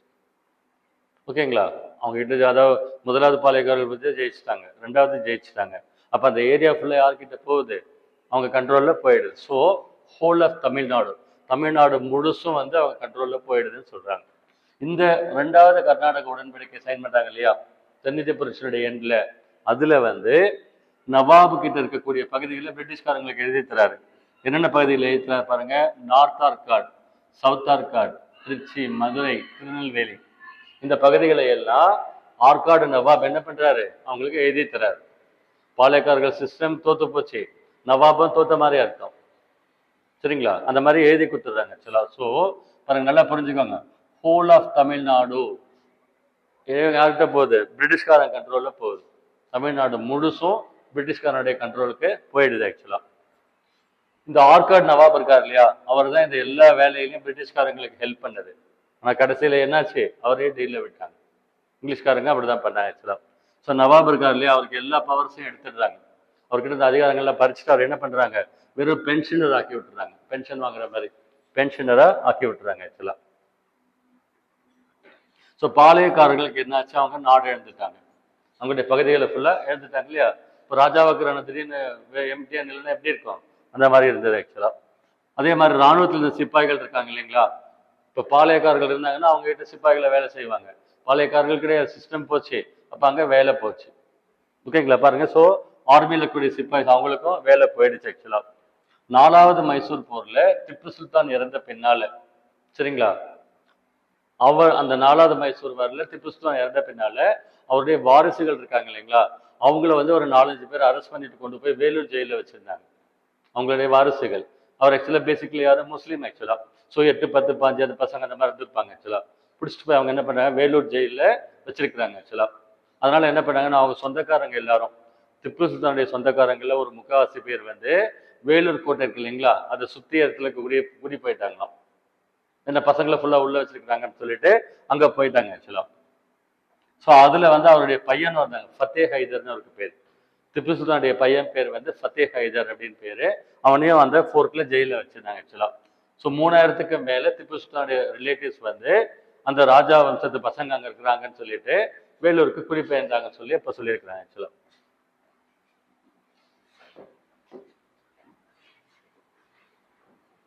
பாருங்க, இந்த மேப்பை புரிஞ்சுக்க முடியுதா பாருங்க. நான் இப்போ சொன்னதெல்லாம் பார்த்தீங்கன்னா உங்களுக்கு புரியும். பாருங்க, ஆக்சுவலா இந்த ஏரியா வந்து திப்பு சுல்தானுடைய ஏரியா, மதுரைக்கு சாரி மைசூருக்கு இன்சார்ஜ் ஆனார். அதனால பாருங்க இப்படி இருந்தார் ஆக்சுவலா. ஸோ பாருங்க, மதுரை இங்க இருக்கா, திண்டுக்கல் வரைக்கும் இங்க வரைக்கும் முன்ன வச்சிருந்தாரு. இப்போ இந்த மேப்ல இதில் காட்டுறாங்க. இதை வந்து மைசூரை ஆண்ட திப்பு சுல்தான் சொல்லுவாங்க. ஆங்கிலேயர்கள் 2வதா வென்ற பகுதி வந்து மைசூர் மாகாணம். ஃபர்ஸ்ட் வென்றது வந்து வங்காள பகுதின்னு சொல்றோம். இங்கதான் இருந்தாங்க ஆக்சுவலா. இந்த வேலூர்ல சிப்பாய்களாம் வருது இல்லையா, இதுக்கு என்ன காரணங்கள்? பல காரணங்கள் இருக்கு. அதுல ஒண்ணு வந்து பாத்தீங்கன்னா மிலிட்டரி காரணங்கள். இராணுவத்துல என்ன காரணங்கள் அப்படின்னா, இராணுவத்துல சிப்பாய்கள் இருக்காங்க இல்லைங்களா, மிலிட்டரியில ஜவான்ஸ் இருக்காங்க இல்லையா, அவங்க வந்து ரிலிஜியஸ் மார்க்ஸ், இப்போ பொட்டெல்லாம் எப்படி வைப்பாங்க, இப்படி வைப்பாங்க, இப்படி வைப்பாங்க, இப்படி வைப்பாங்க, இவ்வளவு பெருசா வைப்பாங்க, ஓகேங்களா, திலக்குன்னு சொல்லுவாங்க இல்லையா, அது பொட்டு வைக்கிறாங்க. அதை பார்த்தாவே தெரிஞ்சிருமா இல்லையா நம்மளுக்கு, இப்படி போட்டா என்ன, இப்படி போட்டா என்ன அப்படின்லாம் தெரிஞ்சிடும். அதே மாதிரி காதுக்கு கடுக்குன்னு போடுறது. அப்புறம் சீக்கியர்களும் முஸ்லீம்ஸும் தாடி ஃபுல்லாக வச்சுப்பாங்க, ஷேப் பண்ண மாட்டாங்க. இந்த விரதம் இருக்கிறது நம்ம இந்துஸ்ல கூட சொல்றாங்க இல்லையா, விரதம் இருக்கிறது சொல்லி தாடி வச்சுப்பாங்க இல்லையா. ஸோ இந்த மாதிரி ரிலீஜியஸ் ரிலேட்டடான மேட்டர் பாடியில பார்த்தா தெரியக்கூடாது. பார்த்தா யூனிஃபார்ம் எப்படி இருக்கணும், மிலிட்ரி பேரேட் இருக்கு இல்லைங்களா, அந்த மாதிரி இருக்கணும் அப்படின்னு சொல்லிட்டு அப்ப இராணுவத்துல வந்து அங்க கூடிய அதிகாரிகள் வந்து கொஞ்சம் கொஞ்சமா சேஞ்சஸ் கொண்டு வந்தாங்க. அது அவங்களுக்கு பிடிக்கல ஆக்சுவலா. ரெண்டாவது பாத்தீங்க அப்படின்னாக்க, சரி தாடி வைக்கக்கூடாது, மீசை வைக்கக்கூடாது, கடுக்கன் போடக்கூடாது, ரிலீஜியஸ் மார்க்ஸ் வைக்கக்கூடாது அப்படின்னா என்ன பண்ண போறாங்க? ஏற்கனவே கிறிஸ்துவ மதம் இந்தியாவில் வந்து எல்லாரையும் மதம் மாத்திட்டு இருந்தாங்கல்ல மிஷனரிஸ் எல்லாம். ஸோ நம்மளே அந்த மாதிரி கொஞ்சம் கொஞ்சமா தயார்படுத்துறாங்களோ அப்படின்னு அவங்களுக்கு டவுட் வந்தது. ஸோ ராணுவத்தில் இருக்கிற சிப்பாய்களுக்கு டவுட் வந்தது. இப்போ ராணுவத்தில் இன்னொரு இம்பார்ட்டன்ட் விஷயம் பண்ணாங்க, என்ன அப்படின்னா ட்ரெஸ் கோடு ஒன்று புதுசாக கொண்டு வந்தாங்க. அப்புறம் ஹேட் ஒன்று கொண்டு, தொப்பி, புதுசாக ஒரு தொப்பியை வந்து இன்ட்ரடியூஸ் பண்ணாங்க. அதுக்கு பேர் அக்னிய தொப்பின்னே பேர். கரெக்டாக நோட் பண்ணிக்கோங்க பாருங்க. இமிடியேட் ரீசன் பேர் வந்து அக்னிய தொப்பி. அந்த அக்னியோன்றவர் வந்து டிசைன் பண்ணார் அந்த தொப்பியை. அதனால அக்னியோ கேப் அப்படின்னு பேர் இருக்கு ஆக்சுவலா. அந்த அக்னிய கேப்ல வந்து அந்த கேப் ஏதோ ஒரு ஐட்டம்ல வந்து பன்றி கொழுப்பு, பசு கொழுப்பு தடவைப்பட்டிருந்தது. அதுல மேக் பண்ணியிருந்தாங்களாம், பிக் ஃபேட்ல. சரியா, பிக் ஃபேட், கவ் ஃபேட்ல வந்து அதை வந்து உருவாக்கி இருந்தாங்களாம். ஆக்சுவலா இராணுவத்துல வந்து பிராமண சிப்பாய்களும் இருந்தாங்க, முஸ்லீம் சிப்பாய்களும் இருந்தாங்க, சீக்கிய சிப்பாய்கள், நேபாளி கூர்காஸ், இந்த மாதிரி எல்லாருமே இருந்தாங்க இந்தியாவில் வந்து. சரியா, அதுல வந்து பாத்தீங்கன்னா இந்த பிக் ஃபேட்னு சொல்றோம் இல்லையா, பன்றி கொழுப்புன்னு சொல்லிட்டு, இந்த பிக் வந்து யாருக்கு ஆகாதுன்னா முஸ்லீம்ஸ்க்கு ஆகவே ஆகாது. முஸ்லீம்களுக்கு பிக்குன்னா பயங்கரமா என்ன சொல்றது, ரேகுன்னு சொல்லுவாங்கல்ல, அந்த மாதிரி கோவம் வரும் அவங்களுக்கு, ஆகாது அவங்களுக்கு வந்து. ஸோ அதனால வந்து முஸ்லீம் சிப்பாய்கள் கொஞ்சம் கஷ்டமா ஃபீல் பண்ணாங்க, அதை எப்படி ஆப்ரேட் பண்றது, யூஸ் பண்றது அப்படின்னு சொல்லிட்டு. அதே மாதிரி பிராமண சிப்பாய்கள் இருந்திருப்பாங்க இல்லையா, அவங்களுக்கு ஃபர்ஸ்ட் நான்வெஜ் ஆகாது இல்லையா. இப்போ பசு கொழுப்புன்னு சொல்றாங்க, பசுவை அவங்க சாமியா கும்பிடுறாங்க இல்லையா, ஆனா அவங்களுக்கும் அது ரெண்டு பேருக்குமே ஆகாம இருந்தது. ஸோ அதுவும் ஒரு ரீசன் சொல்றாங்க ஆக்சுவலா. நிறைய பாருங்க, சிப்பாய் கழகத்துல, வேலூர்ன்றது சிப்பாய் கழகத்துல சிப்பாய்கள் மட்டும் இல்லாம ராஜாக்கள், ஜமீன்தார்கள், பெசன்ஸ்னா விவசாயிகள், அதே மாதிரி ஆர்த்தோடாக்ஸ் ஹிந்துஸ், இந்த பன்றி கொழுப்பு தலைவியை தோட்டாக்கள் யூஸ் பண்ணி சொல்றாங்கன்னு சொல்றோம் இல்லையா, அவங்க எல்லாரும் கழகத்துல பார்ட்டிசிபேட் பண்ணாங்கன்னு சொல்லி சொல்றாங்க. ஸோ யார் வந்து பாத்தீங்கன்னா அதை வந்து நாங்க போட மாட்டோம்னு சொன்னாங்களாம், ஓகேங்களா, 1806ல 4th 4வது படைப்பிரிவுல 2வது விங்ல நாங்க அதை யூஸ் பண்ண முடியாதுன்னு சொல்லி சொன்னாங்களாம். அந்த டீம்ல இருக்கிறவங்க எல்லாரும் அவங்களுக்கு 900 வந்து கசையடி கொடுத்தாங்களாம். சவுக்குல அடிப்பாங்க இல்லையா, சவுக்கடி, 900 whip lashes அப்படின்னு சொல்லி சொல்றாங்க. சவுக்குல அடிச்சிருக்கிறாங்க ஆக்சுவலா. இன்னொன்னு பாத்தீங்கன்னா, இந்த ராணுவத்தில் இருக்கக்கூடிய சிப்பாய்களுக்கு என்ன பிரச்சனை அப்படின்னா, ராணுவத்துல சிப்பாய்கள், அதாவது இந்தியன்கள் இருக்காங்க இல்லைங்களா, அவங்களுக்கு சிப்பாய்கள்னு பேராம். பாருங்க, இந்தியன் பீப்புளுக்கு பேர் சிப்பாய்களாம். இதே பிரிட்டிஷ்காரங்க அதே கேட்டகரியில் இருக்கிறவங்களுக்கு சோல்ஜர்ஸ் தான். சோல்ஜர்னா மீனிங் வேற, சிப்பாய்னா மீனிங் வேற. சோல்ஜர் வந்து காமன் நேம், வேர்ல்டு வைட் எங்கே வேணா யூஸ் பண்ணாங்களே சோல்ஜர்ஸ்னு சொல்லுவாங்க, ராணுவ வீரன் அர்த்தம். இங்கே சிப்பாய்கள்னு சொல்றாங்க, அந்த டெசிக்னேஷனே மாற்றி வச்சிருக்கிறாங்க. ரெண்டாவது பார்த்தீங்கன்னா அவங்களுக்கு வந்து சேலரி லோவா ஆக்சுவலாக. இந்தியாவில் இருக்கக்கூடிய சிப்பாய்களுக்கு ராணுவத்தில் சேலரி லோவா, ஆனால் இங்கிலீஷ்காரங்களுக்கு அதிகமாக கொடுப்பாங்களாம். அதே மாதிரி ப்ரொமோஷனும் அவ்வளோவா கொடுக்க மாட்டாங்களாம். அதே மாதிரி புதுசாக நம்ம என்ன பார்த்தோம், புதிய நில வருவாய் முறைகள், லேண்ட் ரெவன்யூ சிஸ்டம்ஸ் பார்த்தோம் இல்லையா, நிறைய இஷ்யூஸ் வந்துன்னு சொல்லி அது. அப்புறம் 1805 வந்து பஞ்சம் வந்துதான். இது மாதிரி பல காரணங்களால வந்து சிப்பாய்கள் வந்து வெக்ஸ் ஆகிருந்தாங்க. ஸோ அவங்க என்னடா பண்றதுன்னு யோசிச்சுட்டு இருந்தாங்க. ஆங்கிலேயர்களை எப்படி அட்டாக் பண்ணலாம், எப்படி என்ன பண்றது அப்படின்னு சொல்லிட்டு அவங்க பிளான் பண்றாங்க. யோசிக்கும் போது ஒரு மூமெண்ட் வந்து நடக்குது ஆக்சுவலாக. ஒரு என்னது, ஒரு சிறப்பான ஒரு ஈவெண்ட் நடக்குது. என்ன அப்படின்னா, திப்பு சுல்தானுடைய பொண்ணுக்கு கல்யாணம் நடக்குது. ஓகேங்களா, திப்பு சுல்தானுடைய பொண்ணுக்கு மேரேஜ் ஃபிக்ஸ் பண்ணியிருப்பாங்க. அந்த மேரேஜ் ஃபங்க்ஷன் வந்து வேலூர் கோட்டை கேள்விப்பட்டிருக்கீங்களா, வேலூர் ஃபோர்ட். வேலூர் சுற்றியும் அந்த அகடிகள் இருப்பாங்க, சென்ட்ரலில் கோட்டை இருக்கும். அந்த கோட்டைக்குள்ளே நிறைய பில்டிங்ஸ் இருக்கு ஆக்சுவலாக, கோவில் அது இதெல்லாம் வச்சிருக்கிறாங்க ஆக்சுவலாக. அந்த கோட்டைக்குள்ளே வந்து கல்யாணம் நடக்கிறதா ஒரு ஈவெண்ட் வந்தது. ஸோ கல்யாணம் நடக்கிறதுனா என்ன பண்ண, யார் வேணா வருவாங்க போவாங்க, ரொம்ப ரெசிடா பார்க்கறதுக்கு இல்லை. அப்போ அந்த சமயத்தில் நம்ம பிளானை எக்ஸிக்யூட் பண்ணலாம்னு சொல்லிட்டு யோசிக்கிறாங்க.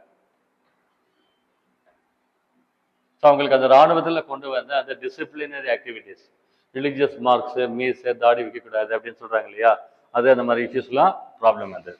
சரி, எப்படி இப்போ வேலூரில் எப்படி கழகம் வெடிச்சது அப்படின்னு சொல்கிறேன் பாருங்க.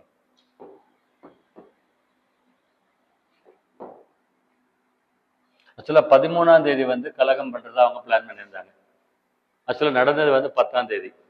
13ஆம் தேதி ஆக்சுவலாக பிளான் பண்ணியிருந்தாங்களாம், ஜூலை 13க்கு. அதே மாதிரி இந்த மாதிரி ஒரு சதி திட்டம் தீட்டி இருக்கிறாங்க, வேலூரில் வந்து சிப்பாய்கள் வந்து ஒரு கழகம் இங்கிலீஷ்காரங்களுக்கு எதிராக பண்ண போகிறாங்கன்ற ஒரு தகவல் வந்து ஸ்பைஸ் வச்சுருப்பாங்கல்ல, ஒற்றர்கள், அவங்க மூலமாக தெரிஞ்சிருக்குது. பாருங்க, கர்னல் ஃபோர்ஸ் அப்படின்னு ஒருத்தர் இருக்காரு, அவருக்கு தகவல் சொல்லியிருக்கிறாங்க, இந்த மாதிரி அட்டாக் பண்ண போகிறாங்க, நீங்கள் உஷாரா இருக்குன்னு சொல்லியிருக்கிறாங்க. பட் அதை வந்து அவர் சீரியஸாக எடுத்துக்கலாம். சரியா?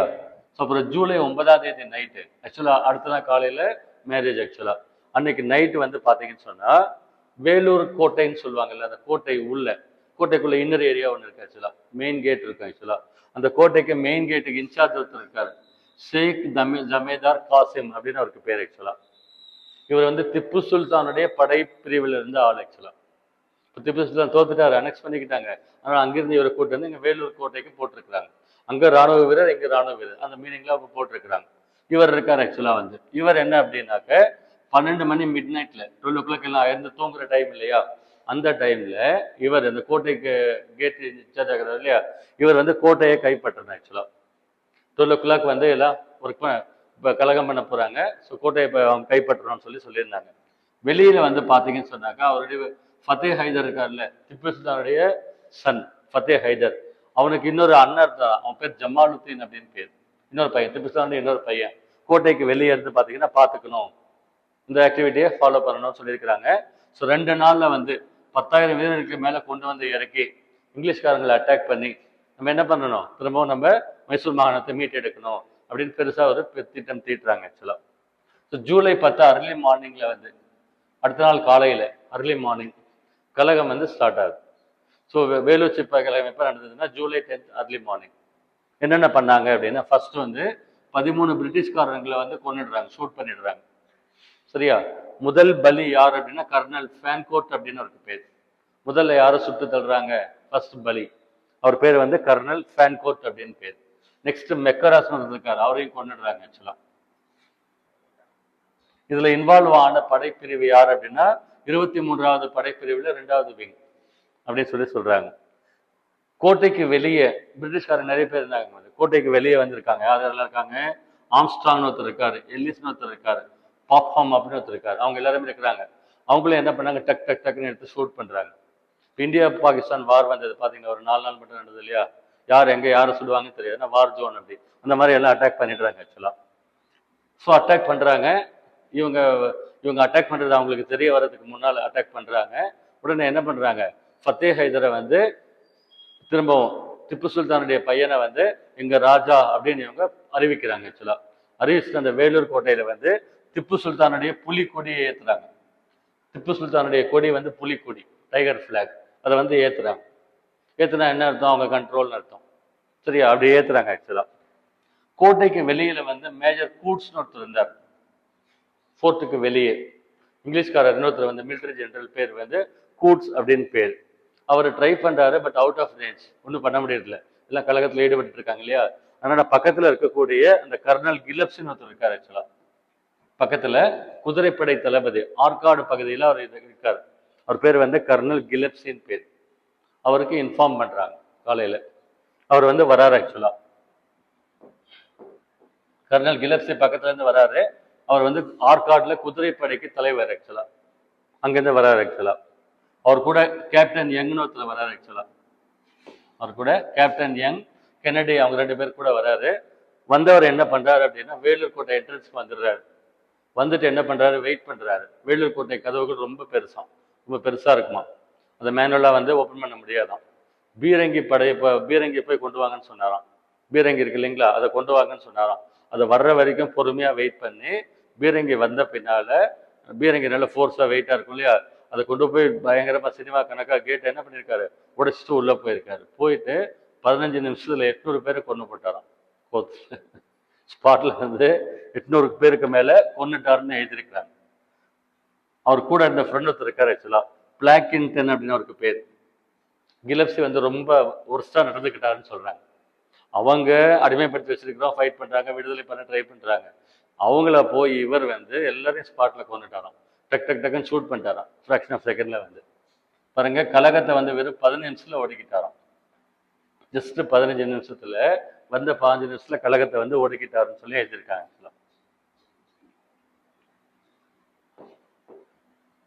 பாருங்க, இதுதான் வேலூர் கோட்டை.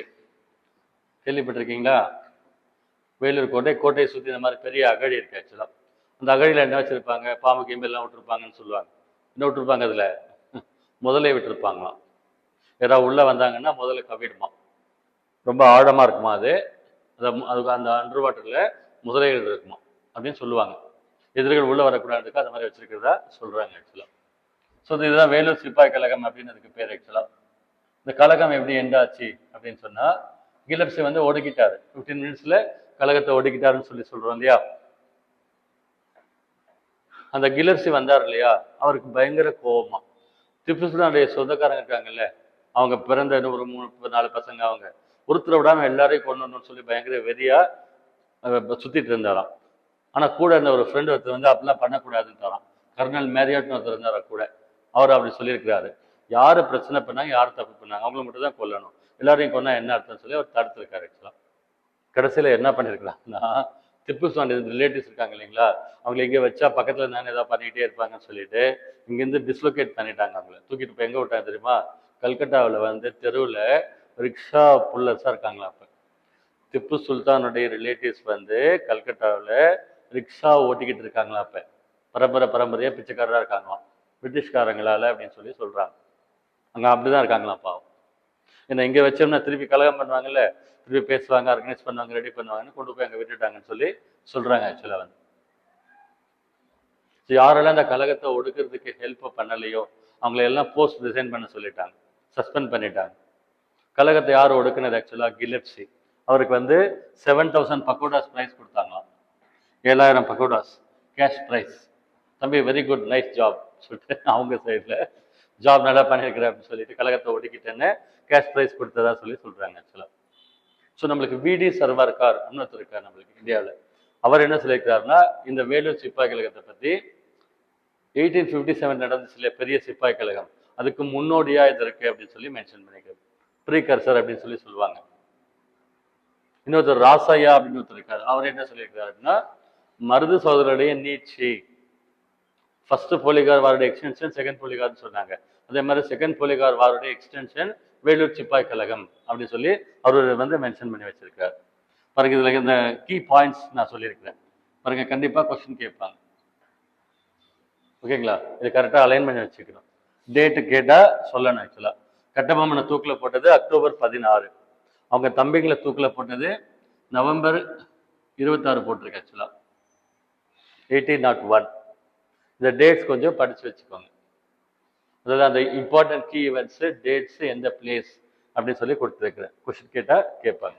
என்ன பண்ணல பாருங்க. ஸோ இந்த சாப்டர் வந்து ரொம்ப பெரிய சாப்டர். ஆக்சுவலா 1857 நம்ம எல்லாருக்குமே தெரியும், இந்தியாவில் ஆல் இண்டியா லெவலில் வந்து சிப்பாய் கழகம் அப்படின்னு ஒன்று 1857 நடந்தது. அது வந்து இந்தியாவின் முதல் சுதந்திர போர் அப்படின்னு சொல்லி அப்சர்வ் பண்ணுறாங்க. அதுக்கப்புறம் தான் வந்து இந்தியன் நேஷனல் மூவ்மெண்ட்னு ஒரு டாபிக் நம்ம படிக்கிறோம். இந்திய தேசிய இயக்கம் அப்படின்னு காங்கிரஸ் கட்சி ஆரம்பித்த பின்னால், காங்கிரஸ் கட்சி ஆரம்பிக்கிறதுக்கு முன்னால் நடந்த ஒரு ஆர்கனைஸ்டு ரெசிஸ்டன்ஸ்னு இங்கிலீஷில் சொல்கிறாங்க. ரெசிஸ்டன்ஸ்னால் எதிர்ப்பு தெரிவிக்கிறது. சரியா? அது என்னென்னா இது வந்து ஆக்சுவலாக பெருங்கிளர்ச்சின்னு சொல்லி சொல்கிறாங்க 1857.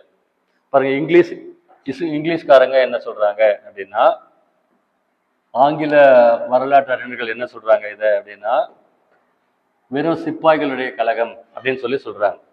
சிப்பாய்கள் வந்து கலகம் பண்ணாங்க, அதாவது இராணுவத்தில் இருக்கக்கூடிய சிப்பாய்கள் அவங்களுக்கு சின்ன கிரிவன்சஸ், குறைகள், அதனால அவங்க வந்து எதிர்ப்பு தெரிவிச்சாங்கன்னு சொல்லிட்டு அவங்க சொல்றாங்க. ஆனா நம்ம இந்தியாவில் என்ன சொல்றாங்க அப்படின்னா, நோ, ஆங்கிலேயர்களை எதிர்த்து எல்லாரும் முடிஞ்ச அளவுக்கு ஆர்கனைஸா எதிர்த்து ஃபர்ஸ்ட் நின்ன இடம் வந்து 1857 அப்படின்னு சொல்லி சொல்றாங்க. ஸோ நம்ம என்ன சொல்றோம், அது இந்தியாவுக்கான விடுதலை போராட்டத்தின் முதல் படி அப்படின்னு சொல்லி சொல்றாங்க. ஸோ இந்த பேக்ரவுண்ட் சொல்றேன் பாருங்க, என்னென்னலாம் பண்ணாங்க அப்படின்னு. அந்த மாடர்ன் இந்தியான்னு ஒரு டாபிக் இருக்கிறது. இது லெசன் ரொம்ப லோடட் லெசன், நிறைய டீட்டெயில் சொல்லியிருக்கிறேன். ஒரு ஸ்டோரி மாதிரி லிசன் பண்ணு, அப்புறம் டேட்டா பார்த்துக்கலாம். சரியா? ஸோ டல்லௌசி பிரபு தான் கடைசியாக 1848 டு 1857 இந்தியாவில், பிரிட்டிஷ் இந்தியாவில் இந்தியன் டெரிட்டரிஸை அனெக்ஸ் பண்ணாருன்னு சொல்லி பார்த்தோம். சரிங்களா? ஸோ கடைசியாக வந்து அவர் ஒரு ஸ்கீம் போட்டிருந்தாரு. என்ன ஸ்கீம் போட்டிருந்தாரு? அவகாசியிலி கொள்கை அப்படின்னு அதுக்கு பேர். டாக்டரின் ஆஃப் லேப்ஸ் அப்படின்னு சொன்னேன் இல்லையா? அந்த அவகாசியிலி கொள்கை போட்டு என்ன பண்ணாரு, இந்திய ராஜாக்களுக்கு ரவுடிசம் மாதிரி டார்ச்சர் பண்ணாரு.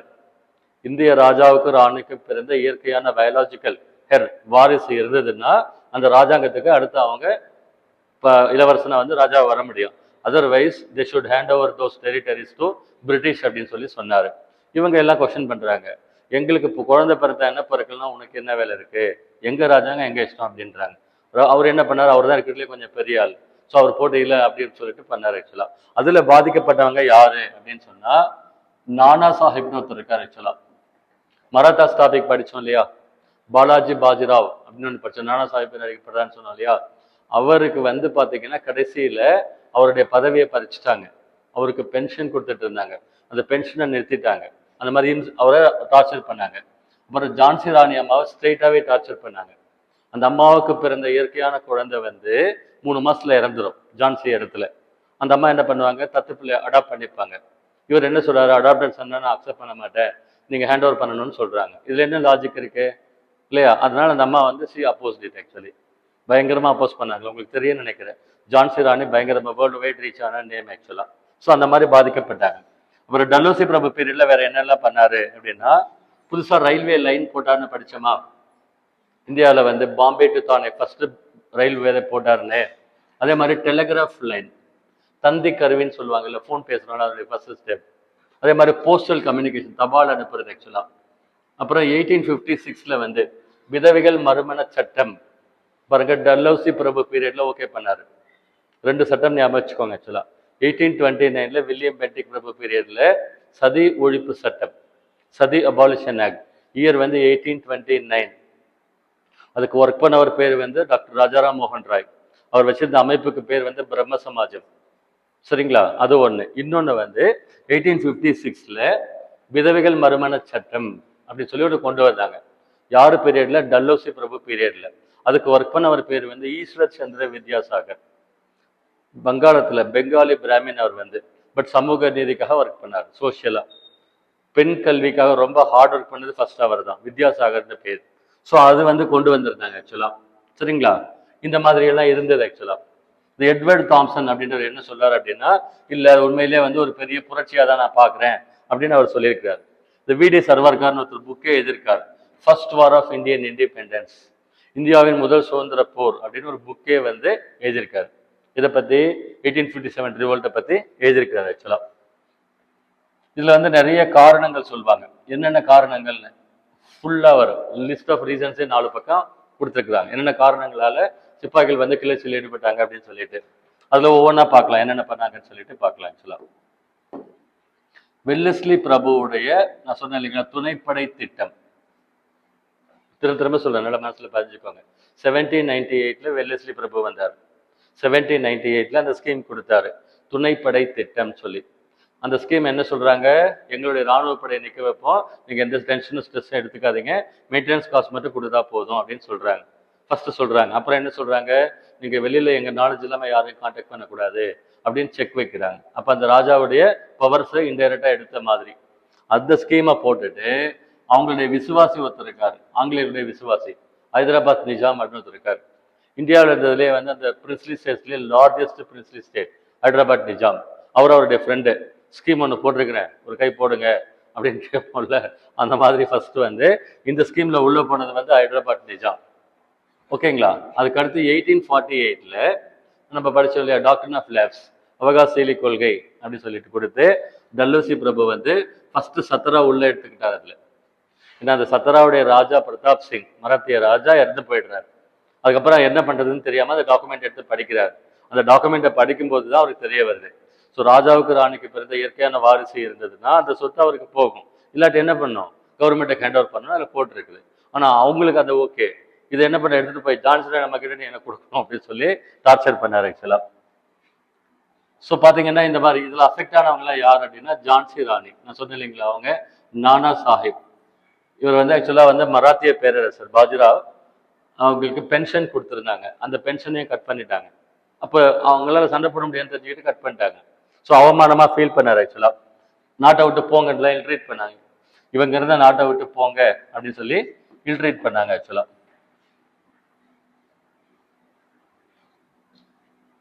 ஸோ அந்த பாஜிரா இருக்காரு, நானா சாஹிப், அவருடைய ஃப்ரெண்டு தாந்தியா தோப்னத் இருக்காரு, அவங்க 2 பேரும் சேர்ந்து பிரிட்டிஷ்காரங்களை அப்போஸ் பண்ணாங்க. நான் சொன்னேன் இல்லைங்களா, அயோத்தி பகுதியை வந்து அனெக்ஸ் பண்ணிக்கிட்டாங்கன்னு சொன்னோம் இல்லையா, அவங்க ஒய்ஃப் வந்து அஜ்ரத் மஹால் அப்படின்னு பேர், அந்த அம்மா பேர்.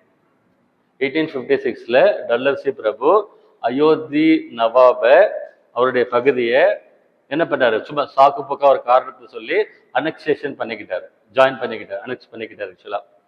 அதனால அந்த நவாப் இறந்துடுறாரு. அதுக்காக அந்த அம்மா வந்து இவங்க கிட்ட பழி வாங்கிறதுக்காக ஃபைட் பண்ணாங்க ஆக்சுவலா.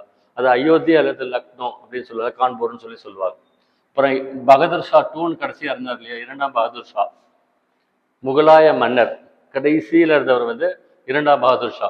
1857 ரிவோல்ட் டைம்ல அவரை வந்து அவமானப்படுத்தினாங்கன்னு சொல்றாங்க. என்ன சொல்றாங்க, இந்தியாவுடைய ரூபாய் நோட்ல அவருடைய படத்தை எடுத்துட்டாங்களாம். ஆக்சுவலா இந்த மண்ணினுடைய மைந்தன், இந்த மண்ணின் ராஜா யாருன்னா 2ஆம் பகதூர் ஷா தான். கடைசியா முகல் ரூலர்ஸா இருந்தாங்க ஆக்சுவலா. ஓகேவா. அந்த ரூபா நோட்ல அவர் படத்தை எடுத்து அவர் அவமானப்படுத்தினாங்களாம். கடைசியில ரெட் ஃபோர்ட்ல குடியிருந்தாராம். வீட்டை காலி பண்ண சொல்ற மாதிரி அவர் ரெட் ஃபோர்ட்டை நீங்க காலி பண்ணுங்கன்னு சொல்லி ரொம்ப அவமானப்படுத்திருக்கிறாங்க. கொஞ்சம் யோசிச்சு பாருங்க, முகலாயர்கள் ஆட்சி செய்யும் போது தான் பிரிட்டிஷ்காரனுக்கு பர்மிஷன் கொடுத்தாங்க.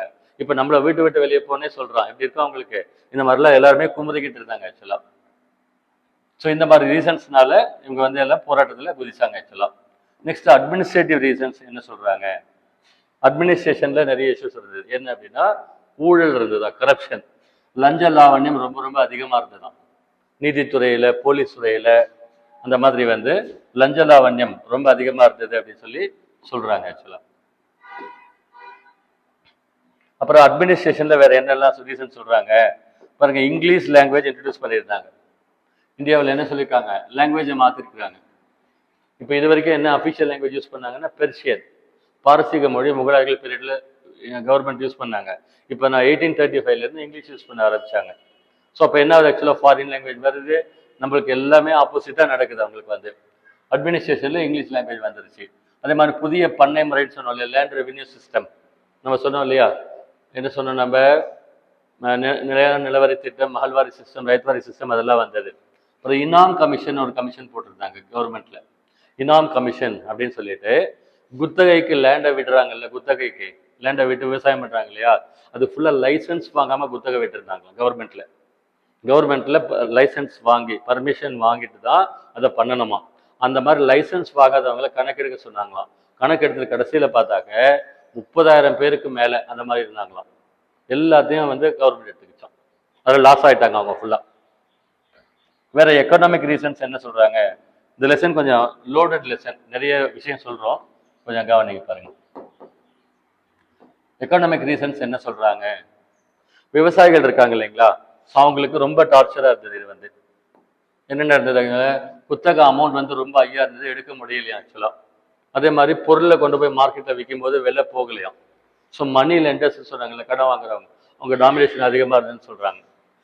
அப்புறம் இந்த சின்ன ஜமீன்தார்ஸ் இருக்காங்க இல்லைங்களா, அவங்களும் அந்த ஜமீன்தாரி சிஸ்டம்ல எல்லாம் அஃபெக்ட் ஆனாங்கன்னு சொல்றாங்க. அப்புறம் சின்ன சின்னதாக கோல்ட் ஸ்மித், அந்த பானை செய்கிறவங்க, தட்டச்சர், கார்பெண்டர், இந்த மாதிரிலாம் ஒர்க் பண்றாங்க இல்லையா, அவங்க எல்லாருக்குமே பார்த்தீங்கன்னா ஜாப் போச்சு. ஆக்சுவலாக ஏன் ஜாப் போச்சு? பாளையக்காரர்கள் சிஸ்டம் போச்சு, இந்திய ராஜாக்கள் ஃபுல்லாக அவங்க எடுத்துக்கிட்டாங்க, சிஸ்டம் மாற்றினாங்க, லாங்குவேஜ் மாற்றினாங்க, கல்ச்சர் மாற்றினாங்க, A to Z மாற்றிட்டாங்க. ஸோ அவங்களுக்கு ஜாப் வந்து போயிடுச்சு ஆக்சுவலாக. ஸோ நெக்ஸ்ட் பார்த்தீங்கன்னு சொன்னாக்க, பிஸ்னஸ் மர்ச்சன்ட்ஸ் இருக்காங்கல்ல இந்தியாவில், ஓகேங்களா, பிஸ்னஸ் பண்ணுறாங்க இல்லையா, அவங்களுக்கு பயங்கர டார்ச்சர். எப்படி டார்ச்சர் பண்ணாங்கன்னா, இந்தியன் மர்ச்சன்ட்ஸ் இங்கே இருந்து இந்தியாவிலேருந்து எக்ஸ்போர்ட் பண்ணாங்கன்னா கவர்மெண்ட்டுக்கு டேக்ஸ் கட்டணும். அதே மாதிரி வெளியிலேருந்து இம்போர்ட் பண்ணால் இம்போர்ட் டேக்ஸ்ன்னு சொல்லுவாங்க, ரெண்டுமே கட்டணும். ஆனால் பிரிட்டிஷ்காரங்களுக்கு அந்த ரெஸ்ட்ரிக்ஷன்ஸ் கிடையாது, அவங்க ஃப்ரீயாக இருக்கலாம். நம்ம சொந்த நாட்டில் நம்மளுக்கு டேக்ஸ், அவங்களுக்கு டேக்ஸ் இல்லை, இப்படி போட்டு அவங்கள டார்ச்சர் பண்ணாங்க. அது ஒரு இஷ்யூவாக இருந்தது. இந்தியாவில் வந்து பயங்கர சூப்பர்பான ஒரு இயற்கை வளம் கொட்டி கிடக்கு. பிறகு டாக்காவில் வந்து மஸ்லின் துணி வேர்ல்டு ஃபேமஸாக, டாக்காவில் மஸ்லின் துணின்னு ஒன்று இருக்குது. நெக்ஸ்ட் வந்து வாரணாசியில் பட்டு பயங்கர ஃபேமஸாக, காஷ்மீரில் சால்வை, லாகூரில் வந்து கம்பளி துணி வேர்ல்டு ஃபேமஸாக அது வந்து.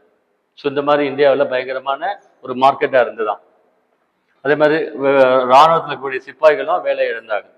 ஏன்னா எல்லாமே பிரிட்டிஷ் சைடில் போயிடுச்சு ஆக்சுவலாக. பாருங்க, முஸ்லிம்ஸ், பண்டிட்ஸ் எல்லாருக்குமே ஜாப் போச்சு. இது பத்தாததுக்கு லாஸ்ட்ல வந்து இங்கிலாந்துல 1816 சரியா இண்டஸ்ட்ரியல் ரெவல்யூஷன் அப்படின்னு ஒன்று நடந்தது. என்னது ஆக்சுவலா தொழில் புரட்சின்னு ஒன்று நடந்தது 1816. வேர்ல்டுல நிறைய சேஞ்சஸ் வந்தது. பாருங்க, உலகத்திலேயே ஃபர்ஸ்ட் இண்டஸ்ட்ரியலைஸ் கண்ட்ரி வந்து இங்கிலாந்து. இயர் வந்து 1816. அதுக்கு பேர் தொழில் புரட்சி. அப்படின்னா என்ன? அதுக்கு முன்னால வரைக்கும் ஒரு விவசாயக்காரங்க எப்படி இருந்தாங்க அப்படின்னா, ஒரு 20 பேர் ஒரு விவசாய குடும்பத்தில் இருக்கிறாங்க அப்படின்னா, நிலத்துல அவங்களுக்கு என்ன தேவையோ அதை வந்து பயிரிட்டுக்குவாங்க, அவுட்புட் வர்றதை எடுத்து சாப்பிட்டுக்குவாங்க, மிச்சம் இருக்கிறத பக்கத்தில் எக்ஸ்சேஞ்ச் பண்ணிப்பாங்க, பண்டமாற்று முறை ஸ்டார்டிங்கில். அண்டர்ஸ்டாண்ட்? அப்படிதான் லைஃப் ஸ்டைல் போயிட்டு இருந்தது. கொஞ்சம் கொஞ்சமாக சின்ன சின்னதாக அங்கங்கே ஒர்க் பண்ணுவாங்க. இந்த ஃபேக்டரி சிஸ்டம் கொண்டு வந்தாங்க. மாஸ் இன்புட், மாஸ் அவுட்புட், பெரிய பெரிய மெஷின்ஸ். இப்போ டைட்டனில் வாட்ச் கம்பெனி இருக்குது, அசோக் லேலண்ட் இருக்குது, டூவீலர் டிவிஎஸ்ல இருக்குது. ஒரு நாளைக்கு எவ்வளோ ப்ரொடியூஸ் பண்ணுறாங்க? 30,000 வெஹிக்கிள்ஸ், 50,000 வெஹிக்கிள்ஸ். அவங்களுக்கு ப்ரொடக்ஷன் டார்கெட். அந்த மாதிரி வந்து எங்கே பார்த்தீங்கன்னா large scale machines, factory, batch production, scientific production சிஸ்டம்லாம் கொண்டு வந்தாங்க. ஒரு எக்ஸாம்பிள் சொல்ல பாருங்க, ட்ரெஸ்ஸு தைக்கிறதா இருந்ததுனாக்க ஒரு டெய்லர் தைச்சானா ஒரு நாளைக்கு 5 ட்ரெஸ் தைப்பான். ஒருத்தனே எல்லாம் கட் பண்ணணும், எல்லா ஆப்ரேஷன்ஸும் ஒருத்தனே பண்ணுவான், 5 தான் தைப்பான். ஆனால் இந்த மெஷின்ஸ் என்ன பண்ணுது அப்படின்னா, காலர் கட் பண்ணுறதுக்கு தனி ஒரு மெஷின், ஃபினிஷ் பண்ணுறதுக்கு ஒரு மெஷின், பட்டன் ஸ்டிச் பண்ண ஒரு மெஷின், இப்படி வந்து ஸ்பெஷலைஸ்ட் ஆப்ரேஷன்ஸ் பண்ண தனித்தனி மெஷின்ஸ். இதுதான் ஃபேக்டரி சிஸ்டம் ஆஃப் ப்ரொடக்ஷன் அப்படின்னு பேர். ஒரு நாளைக்கு எவ்வளோ அவுட்புட் தருது? 10,000 ட்ரெஸ், 20,000 ட்ரெஸ். சரியா? அதாவது ஃபாஸ்டா, சீப்பஸ்ட் காஸ்ட்ல பயங்கர ஃபர்ஸ்ட் கிளாஸ் ஃபினிஷிங் ப்ராடக்ட் வந்து மிஷினில் அவுட்புட்டாக வருது. இப்போ ரெண்டு மார்க்கெட்டுக்கு போனால் மக்கள் எதை வாங்குவாங்க? இப்போ ரீசெண்டாக ரெடிமேட் ட்ரெஸ் ப்ரிஃபர் பண்ணாங்களா, எடுத்து ஸ்டிச் பண்ணுறது ப்ரிஃபர் பண்ணுறாங்களா? 99% ரெடிமேட் வந்துருச்சு. இந்த மாதிரி அங்கே இந்த இண்டஸ்ட்ரியல் ப்ரொடக்ஷனில் வந்து நடந்தது. ஆக்சுவலாக தொழில் உற்பத்தி ஆச்சு. அந்த தொழில்துறை உற்பத்தி வந்தது இங்கிலீஷ்காரங்களுக்கு வரம், ஓகேங்களா, மற்ற எல்லாருக்கும் சாபம். அவங்களுக்கு ரா மெட்டீரியல் வேணும், அந்த பெரிய பெரிய மெஷின்ஸ்குள்ளே விடுறதுக்கு காட்டன் வேணும். இப்போ டெக்ஸ்டைல் ஃபேக்ட்ரி, பெரிய ஃபேக்ட்ரி, காட்டன் ரா மெட்டீரியல் வேணும். இங்கிலாண்டில் எங்கே இத்தினோண்டு ஏரியா அது. இங்கிலாந்து ஒரு சின்ன குட்டி நாடு, அங்கே சும்மா அவ்வளோவா கிடையாது. அப்போ ரா மெட்டீரியலை தேடி தான் அவங்க ஃபஸ்ட்டு வெளியவே வந்தாங்க. இங்கிலாந்தை விட்டு வெளியே எதுக்கு வந்தாங்கன்னா ரா மெட்டீரியல்ஸ் தேடி தான் வந்தாங்க. எங்கே போகலான்னு பார்க்கும்போது அமெரிக்கா, ஆப்பிரிக்கா, ஏஷியா, ஆப்பிரிக்கா, இந்த ரெண்டு நாடு கண்ணில் வகிழ்ச்சா எங்கள் ரெண்டு பேரும். அண்டர் டெவலப்டு ஜோன், அவ்வளோவா டெவலப்டாக இல்லை. இங்கே இயற்கை வளங்கள் கொட்டி கிடக்கு. நம்மளுக்கு காட்டன் எங்கே கிடைக்குதுன்னு பார்த்தோம், குஜராத்தில், நார்த் வெஸ்ட் டெக்கானில் கிடைக்குதுன்னு பார்த்தோம் இல்லையா.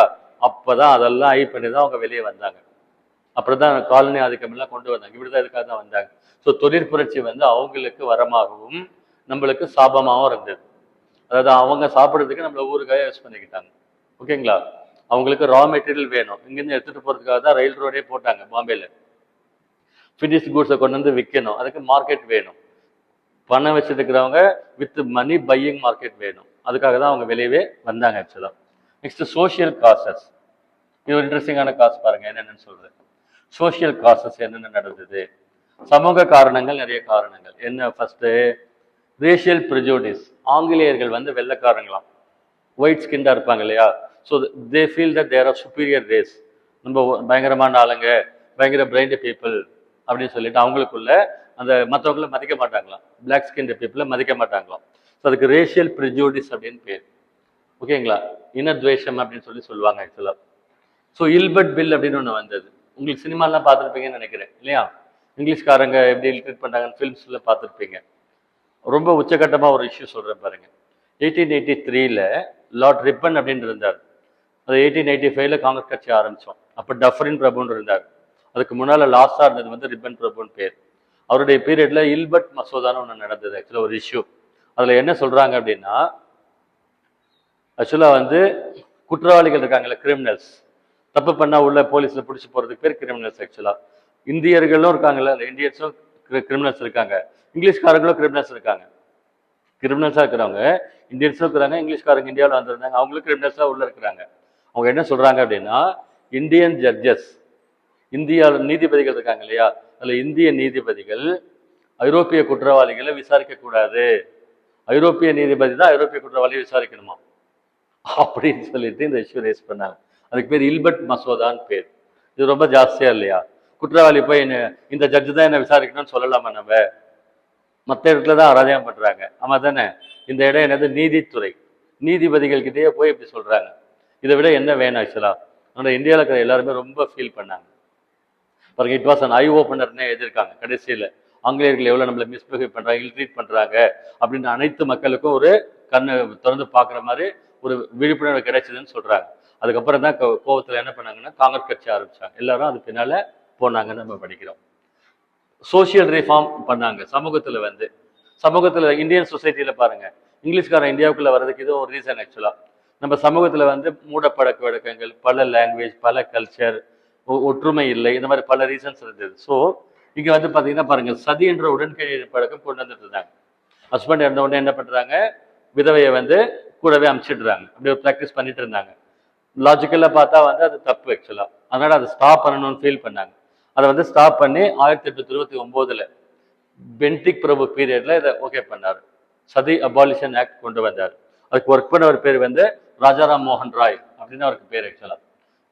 இந்த மாதிரி சமூகத்துல சீர்திருத்தங்கள் பண்ணாங்க பாருங்க. நல்லா கவனிங்க, இந்தியன் சொசைட்டி எப்படி இருக்கு நம்மளுக்கு அப்படின்னு. ஆக்சுவலா அவங்க சீர்திருத்தங்கள் பண்ணாங்க. பண்ணவர் யாரு? டாக்டர் ராஜாராம் மோகன் ராய். செஞ்சது யாரு? வில்லியம் பென்டிக் பிரபு. இந்த பிராக்டிஸ் ஃபாலோ பண்றவங்க யாரு? இந்து மக்கள், எஸ்பெஷலி இந்து ஆர்த்தடாக்ஸ் பீப்புள், அதாவது இந்து சமூகத்திலே மேல்தட்டு மக்கள். அவங்க என்ன நினைக்கிறாங்க, அவங்க நம்பிக்கை என்ன அப்படின்னா, ஹஸ்பண்ட் இருந்த உடனே சரியா அந்த அம்மா இருந்துக்கிட்டு வெள்ளைப்புடவை கட்டிக்கிட்டு வாழ்க்கை ஃபுல்லா ஃபீல் பண்ணிக்கிட்டு உட்காந்துட்டு அப்படி நரக வேதனை அனுபவிக்கிறதுக்கு இல்லையா, ஒரே டைம் அனுப்பிச்சிடலாம் சொல்லிட்டு அவங்க ஒரு ப்ராக்டிஸ், ஒரு லாஜிக்ல பண்ணிட்டு இருந்தாங்க. அவங்களுக்கு அவங்க பிலாசபிக்கு அந்த லாஜிக் ஓகேன்னு சொல்ல வர, இவங்க அதை நாட் ஓகேன்னு சொல்றாங்க. உங்களுக்கு ஒரு பிஹேவியர் பிடிச்சிருக்குது, நீங்க ஃபாலோ பண்றீங்க, எனக்கு பிடிக்கல, நான் மாத்திட்டா உங்களுக்கு பிடிக்குமா? பிடிக்காதா? பிடிக்காது. நான் எனக்கு தப்புன்னு தெரியுது, நான் உங்களை மாத்தினா ஓகேவா? அந்த மாதிரி இந்த சதி என்ற உடன்கிட்ட பிறக்கத்தை ஒழிச்சாங்க ஆக்சுவலா. ஒழிச்சது பார்வையில பார்த்தா நல்லது, ஆனா அவங்க இன்னர் லைஃப்ல நடக்கிற ப்ராக்டிஸை ஸ்டாப் பண்ணிட்டாங்க. இதை வந்து ஆப்போஸ் பண்ணாங்கன்னு சொல்ல வர. ஆங்கிலேயருக்கு மேல ஒரு நெகட்டிவ் மென்டாலிட்டியில இருந்தாங்க ஆக்சுவலா. அதே மாதிரிதான் சொன்ன பாருங்க, விடோ ரீமேரேஜ் ஆக்ட்னு ஒன்று பண்ணாங்க, விதவைகள் மறுமண சட்டம். இதுக்கு ஒர்க் பண்ண ஒரு பேர் வந்து ஈஸ்வர் சந்திர வித்யாசாகர் ஒருத்தர் ஒர்க் பண்ணார். எக்ஸிக்யூட் பண்ண ஒரு பேர் வந்து டல்லோசி பிரபு பீரியட்ல. இந்த கொஸ்டின் மெயின்ஸ்ல கேட்டிருந்தாங்க, ரிப்பீட்டடா கேட்பாங்க சரிங்களா. இப்ப சதி என்ற உடன்கட்டை பிறக்க ஒழிச்சாங்க இல்லையா, அப்படின்னா என்ன அர்த்தம்? அவங்களுக்கு அப்படியே விடோஸ் வந்து இருக்காங்க. இப்ப ஹஸ்பண்டை லாஸ் பண்ண விடோஸ் வந்து அப்படியே இருக்கிறாங்க. இப்போ அவங்களுக்கு ஒரு ஆல்டர்னேட் லைஃப் கொடுக்கணுமா, கொடுக்க கூடாதா? வர்ச்சுவலி பாத்தீங்கன்னா அதை ஸ்டாப் பண்ணிட்டு இப்போ அவங்க உயிரோடு இருக்கிறாங்க. அப்போ அவங்களுக்கு ஒரு ஆல்டர்னேட் லைஃப், ஒரு மறு வாழ்க்கை வந்து தேவைப்படுது. அதுக்காக வந்தது வந்து இந்த விடோ மேரேஜ் ஆக்ட். ஸோ விதவைகள் மறுமண சட்டம் 1856 லார்ட் டல்லௌசி ஈஸ்வர் சந்திர வித்யாசாகர் பீரியட்ல கொண்டு வந்தாங்க ஆக்சுவலா. அப்புறம் பெண் சிசுக்கொலை தடுப்பு அப்படி ஒன்று வந்தது, ஃபீமேல் இன்ஃபான்டிசைட் அபாலிஷன் ஆக்ட் அப்படின்னு சொல்லிட்டு. பெண் சிசு கொலை கேள்விப்பட்டிருக்கீங்க இல்லையா? சேலத்துக்கு பக்கத்துல வந்து கிழவைங்கெல்லாம் வந்து அந்த பெண் குழந்தை பிறந்த உடனே பெண்ணா இருந்ததுன்னா என்ன பண்ணாங்க, கள்ளிப்பால் கொடுத்து அவங்க வந்து கொன்னுடுறாங்க அப்படின்னு ஒரு இஷ்யூ போயிட்டு இருக்கு இல்லையா. அது வந்து அந்த காலகட்டத்திலேருந்தே தொடருது ஆக்சுவலா, பஞ்சாப், ராஜஸ்தான், ஹரியானா அந்த பகுதிகளில். ஸோ அதுவும் வந்து பார்த்தீங்கன்னா பிரிட்டிஷ்காரங்க ஸ்டாப் பண்ணாங்க. அப்புறம் வந்து குழந்தை திருமணத்தை ஸ்டாப் பண்ணாங்க 1846 அந்த பீரியட்ல. Child marriage act. இப்போ பெண் குழந்தைகளுக்கு வந்து 10 வயசுலயே அப்போ கல்யாணம் பண்ணாங்களாம். 7 வயசு, 8 வயசு, 6 வயசு அப்பயே கல்யாணம் பண்ணிடுவாங்களாம். ஸோ இந்த சட்டத்தில் 1846ல் ஏஜை வந்து 10 அப்படின்னு ஃபிக்ஸ் பண்ணியிருக்காங்க. பெண் குழந்தைக்கு 10 வயசு அப்படின்னு. 10 வயசுக்குள்ள வந்து இம்மெச்சூர்ட் ஏஜ் இல்லையா? பட் அந்த காலகட்டத்தில் சும்மா ரா அட்டெம்ப்ட் ஒன்று போட்டு லீகலைஸ் பண்ணியிருக்கிறாங்க. அந்த 10க்கு கீழே மேரேஜ் பண்ணால் கவர்மெண்ட்ல தூக்கி உள்ள போட்டுருவாங்க. சட்டம்னா என்ன அர்த்தம்? எக்ஸிக்யூட் பண்ணணும்னு அர்த்தம். அது பார்த்தீங்கன்னா 1929 ஞாபகம் வச்சுக்கோங்க, கொஸ்டின் கேட்பாங்க. சாரதா சட்டம்னு அதுக்கு பேர், சைல்டு மேரேஜ் ஆக்ட்னு பேர். குழந்தை திருமண சட்டம் 1929ல் சாரதா சட்டம்னு ஒரு அம்மா கொண்டு வந்து அப்போ ஏஜ் வந்து 14ன்னு ஃபிக்ஸ் பண்ணாங்க. ஓகேங்களா? 14. அந்த காலகட்டத்தில் ரொம்ப ஃபார்வர்டாக பார்த்தாங்க அதை, அதனால் இம்பார்ட்டண்ட்டாக கேட்பாங்க. சாரதா சட்டம்ல ஃபீமேல்ஸ்க்கு வந்து ஏஜ் 14 அப்படின்னு ஃபிக்ஸ் பண்ணியிருந்தாங்க, ஜென்ஸ்க்கு 18 ஃபிக்ஸ் பண்ணாங்க. அதை 1978ல் கவர்மெண்ட்ல 14ன்றது பெண் குழந்தைகளுக்கு 18ன்னு ஃபிக்ஸ் பண்ணாங்க. ஸோ இப்போ வந்து கரண்ட்டாக வந்து அதுதான் இருக்கு. பெண் குழந்தைகளுக்கு 18, ஆண் குழந்தைகளுக்கு 21 மேஜர் அப்படின்னு சொல்லி சொல்றாங்க. அப்பா அம்மாவுக்கு பிடிக்குதோ பிடிக்கலையோ 18 இயர்ஸ் கிராஸ் ஆச்சுன்னா என்ன ஆகும்? அந்த பொண்ணு வந்து அவங்களுக்கு யாரை பிடிக்குமோ அவங்களை மேரேஜ் பண்ணிக்கலாம் வச்சிருக்கிறாங்க. அந்த ஏஜும் கூட மெச்சூரிட்டி இல்லை அப்படின்னு இப்போ வந்து லேட்டஸ்டா அந்த ஏஜையும் மாற்றணும். பெண் குழந்தைகளுக்கு மினிமம் ஏஜ் வந்து 21 ஃபிக்ஸ் பண்ணணும்னு சொல்லி கவர்மெண்ட்ல ஒர்க் பண்ணிட்டு இருக்காங்க. ஏதோ ஒரு ஸ்டேட்ல வந்து இம்ப்ளிமெண்ட் பண்ணிட்டாங்க. நெக்ஸ்ட் மிஷனரிஸ் வந்தாங்க தெரியுமா? கிறிஸ்டியன் மிஷனரிஸ் வந்தாங்க இல்லையா? அவங்க என்ன பண்ணாங்க? அவங்களுடைய கல்வி சாலைகள், எஜுகேஷன் இன்ஸ்டியூட்ஸ் மூலமா என்ன சொல்றாங்க? கிறிஸ்துவ மதத்தை பரப்புறாங்க. கிறிஸ்துவ மதத்தை வந்து பரப்புறாங்க. ஆக்சுவலா மேலை நாட்டு கல்வி சொல்லி கொடுக்குறாங்க. இதெல்லாம் பார்க்கும்போது இவங்களுக்கு ஒரு டவுட் வருது, கிளாரிட்டி இல்லை, சரியா? அப்ப நம்ம முருகரை கும்பிடுறதா இயேசுவை கும்பிடுறதா ஒரு கன்ஃபியூஷன் வருமா இல்லையா? ஸோ அந்த மாதிரி வந்து ஃபீல் பண்ணாங்க எல்லாம். அதே மாதிரி ஜாதி ஒழிப்பு நடவடிக்கைகள் வந்தது. ஜோதிபா புலே அப்படின்னு ஒருத்தர் இருக்கார், சத்யசோதக் சமாஜ்னு ஒரு பாடி ஸ்டார்டிங்ல இருந்தது, அதை நடத்தினாரு. வைகுந்தர் நம்ம படித்தோம் இல்லையா, கன்னியாகுமரியில இருந்தார், வைகுந்த சுவாமிகள் பற்றி படித்தோம்.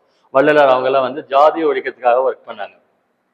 அப்புறம் பார்த்தீங்கன்னா 1856ல் 1856ல் டல்லர்சி பிரபு போனதுக்கு அப்புறம் வந்த ஒரு பேர் வந்து கேனிங் பிரபு, லார்டு கேனிங்னு சொல்லுவாங்க. 7ஆம் கிளாஸ் வந்து படிச்சுட்டு இருக்கனால லார்டு கேனிங், கானிங் பிரபு அப்படின்னு தமிழ்ல சொல்லுவாங்க. ஓகேங்களா? டல்லர்ஸுக்கு அப்புறம் கேனிங் பிரபு வராரு. அவர் பீரியட்ல ஒரு சட்டம் ஒன்று வருது, ஜெனரல் என்லிஸ்ட்மெண்ட் ஆக்ட் 1856 அப்படின்னு அதுக்கு பேர். பொது பணிகள் சட்டம்னு எழுதிக்கோங்க தமிழ்ல. பொது பணிகள் சட்டம் அப்படின்னு சொல்லி ஆர்மிக்கு வந்து ஆள் எடுக்கிறாங்க இல்லையா, அதுக்கு ஒரு சட்டம் போட்டுதாங்க கவர்மெண்ட்ல. அந்த சட்டத்து பிரகாரம் என்ன அப்படின்னாக்க, உள்ள யாரெல்லாம் ரெக்ரூட் பண்றாங்களோ, கவர்மெண்ட் ஜாபுக்கு எடுக்கிறாங்களோ, அவங்க எல்லாரையும் ஒரே ட்ரெயின்ல கூட்டிட்டு போவாங்களாம். ஜாதி மதம் என்ன ஏழை பணக்கார வித்தியாசம் இல்லாம. அதை மக்கள் வந்து கடுப்பா பார்த்தாங்கன்னு சொல்றாங்க. இப்போ பிராமணால் ஒருத்தர் எஸ்சி பக்கத்துல உட்காந்தா ஒரு மாதிரி இரிட்டேட்டடா ஃபீல் பண்ணுவாங்க, அந்த மாதிரி பண்ணிட்டு போனாங்கன்னு சொன்னாங்க. நெக்ஸ்ட் பாத்தீங்கன்னா இது என்ன பாக்குறாங்கன்னா, எல்லாரையும் ஒரே டைம் ஈவனா கூட்டிட்டு போறது, அவங்க கேஸ்ட் இஷ்யூஸ்க்குள்ள வர்றதா அவங்க ஃபீல் பண்ணாங்களாம். நெக்ஸ்ட் ரிலீஜியஸ் காசஸ் அப்படின்னு கொடுத்துருக்குறாங்க, மத சம்பந்தமான காரணங்கள் என்ன அப்படின்னு சொல்லி. 1813ல் வந்து இந்தியாவுக்குள்ள கிறிஸ்டியன்ஸ் வந்து ஸ்டே பண்ணலாம் அப்படின்னு சொல்லிட்டாங்க. கிறிஸ்டியன்ஸ் வந்தாங்க. ஸோ இந்தியாவில் கிறிஸ்டியன் மேரேஜஸ் லீகலாக அக்செப்ட் பண்ணிக்கிட்டாங்க. அதுக்கு முன்னால் வரைக்கும் அக்செப்டட் கிடையாது. இந்தியாவில் கிறிஸ்டியன் மேரேஜஸை அலோவ் பண்ணாங்க. அப்புறம் 1850ல் ஒரு சட்டம் வந்தது, என்ன சொல்லியிருக்கிறேன், லெக்ஸி லோசி ஆக்ட் அப்படின்னு பேர். இந்து மதத்துல வந்து அப்பா இறந்த பின்னால ஃபர்ஸ்ட் தலைப்புல ஃபர்ஸ்ட் மேல் ஹேர் அவருக்கு தான் எல்லாம் போகும், அவர் தான் கொல்லி வைக்கணும் அப்படி சொல்லுவாங்க இல்லையா. அந்த மாதிரி ஒரு சட்டம் இருக்குல்ல இந்து மதத்துல, லா ஆஃப் பிரிமோஜினிசன் சொன்னோம் இல்லையா, அந்த மாதிரி ஒரு சட்டம் இருக்கு. அப்ப என்ன சொல்றாங்க அப்படின்னாக்க, அவன் இந்துவா இருக்கும்போது இந்த சட்டம் ஓகே, இப்ப கிறிஸ்டியனா மாறிடுறான்ல, கன்வெர்ட் ஆகி போறான் இல்லையா, கன்வெர்ட் ஆகி போனான் அப்படின்னா அப்ப அவன் இந்து மதத்துக்குள்ளேயே இல்லை, அப்ப இந்த ரூல்ஸ் நாட் அப்ளிகபிள் இல்லையா அப்படின்னு சொல்லிட்டு ஒரு இஷ்யூ வந்தது. லாஜிக் கரெக்ட் தானே? இட்ஸ் நாட் இந்து மதத்திலே கிடையாது, இப்போ கிறிஸ்துவனா மதம் மாறிடுறான், அப்ப இந்த ரூல் அப்ளிகபிள், உனக்கு அந்த டாப் மேல் ஹேருக்கு இதெல்லாம் கொடுக்க மாட்டோம் அப்படின்னு ஒரு இஷ்யூ வந்தது. உடனே டல்லர்சி பிரபு தான் இருந்தாரு, என்ன அதை ரெக்டிஃபை பண்ணிட்டாரு. ரெக்டிஃபிகேஷன் என்ன பண்றாரு, மதம் மாறினாலும் அவர் கிறிஸ்துவ கும்பிட்டாலும் அப்பாவுடைய மேல் ஹேர் இவர் தான், இவருக்கு தான் எல்லாம் வரும் அப்படின்னு மதம் மாத்தினார். அதுக்கு பேர் வந்து ரிலீஜியஸ் டிசபிலிட்டி ரிமூவல் ஆக்ட் அப்படின்னு பேர். இந்த சட்டமும் டல்லர்சி பீரியட்ல கொண்டு வந்தார். அப்புறம் எட்மாண்டன் ஒருத்தர் வந்து ஒரு கடிதம் போடுறாரு. அந்த கடிதத்தில் என்ன சொல்ல பாருங்க, 1 ரயில்வே 1 டெலிகிராஃப் 1 போஸ்டல் சிஸ்டம், அதாவது நாடு வந்து ஒரே ஒருமைப்படுத்தி கொண்டு வரணும் அப்படின்னு சொல்லி. இப்போ அமித்ஷா சொல்றாரு இல்லையா, ஒரே லாங்குவேஜ் ஒரே ரேஷன் கார்டு, ஸ்டூடெண்ட்டுக்கெல்லாம் ஒரு ஐடி கார்டு கொடுத்துருக்காங்க தெரியுமா உங்களுக்கு, ஆல் இண்டியா லெவலில் ஃபுல்லாக புதுசாக கொண்டு வந்திருக்காங்க. உப்பாருன்னு ஏதோ பேர் இருக்கு, அப்பாரோ உப்பாரோ அக்ரோனிம், ஆல் இண்டியா லெவலில் நீங்கள் எங்கே சேர்ந்தாலும் ஸ்டூடெண்ட்டாக ஜாயின் பண்ணி படிச்சீங்கன்னா ஒரே ஒரு ஐடி நம்பர் உங்களுக்கு. இதுக்கு முன்னாடி அப்படி கிடையாது. இங்கே எங்கே படிக்கிறீங்கன்னு தெரியாது. இப்போ வந்து சிஸ்டம் ரிஜெக்ட் ஆகிடும். 2 பேருக்கு அட்மிஷன் போட்டோம், டிஸ்டன்ஸில் எடுத்துக்கல. புதுசாக கொண்டாந்துருக்காங்க இப்போ கவர்மெண்ட்டில். ஒரே நாடு ஒரே தேர்தல், ஒரே நாடு ஒரே ரேஷன் கார்டு, ஒரே ஐடி கார்டு, ஒரே ஸ்டூடெண்ட் கார்டு. ஓகே அந்த மாதிரி கொண்டு வந்துட்டு இருக்காங்க ஆக்சுவலாக, ஒரே சிஸ்டம் அப்படின்னு. அந்த மாதிரி அவர் அப்போ சொல்றாரு. ஸோ இதெல்லாம் பண்ணும்போது பார்த்தா மக்கள் என்ன நினைக்கிறாங்க, ஸோ நம்ம நாட்டை வந்து நம்ம ஐடென்டிட்டிஸ்லாம் போயிடுமோ, நம்ம நேட்டிவிட்டி போயிடுமோ, நம்ம மதம் போயிடுமோ அப்படின்னா அவங்களுக்கு பயம் வந்ததா சொல்றாங்க. சில போர்களில் வந்து பிரிட்டிஷ்காரங்க தோத்துட்டாங்க. அப்போ வந்து சில வார்ஸ்ல வழக்கமாக பிரிட்டிஷ்காரங்களை தோக்க முடியாதுன்னு சொல்லுவாங்க இல்லையா, எப்போ ஜெயிச்சுட்டே இருப்பாங்கன்னு சொல்லுவாங்க. சில வார்ஸ்ல வந்து அவங்க வந்து தோத்தாங்க ஆக்சுவலா. பாருங்க, ஆப்கானிஸ்தான் வார், பஞ்சாப் வார், கிரீமியன் வார்லாம் நடந்தது. அதுல தோத்ததுனால அப்ப பரவாயில்ல, இப்ப பிரிட்டிஷ்காரனும் தோக்கடிக்க முடியாததெல்லாம் ஒண்ணும் கிடையாது, நம்ம ஃபைட் பண்ணா தோற்கடிக்கலாம்னு அவங்களுக்கு நம்பிக்கை வந்தது. கடைசியில காரணம் என்ன சொல்றாங்கன்னா ராணுவ காரணங்கள். இதுதான் ஃபர்ஸ்ட். மிலிட்ரியில வந்து முன்ன படிச்சோம் இல்லைங்களா, இவங்களுக்கு லோ சேலரி, லோ ப்ரொமோஷன், பேரு சிப்பாயின்னு ட்ரீட் பண்றது, ரிலீஜியஸ் மார்க்ஸ் அலோ பண்ணல அப்படின்லாம் இருந்தது இல்லையா. இப்படி இருந்ததுனால அவங்களுக்கு ப்ராப்ளம்.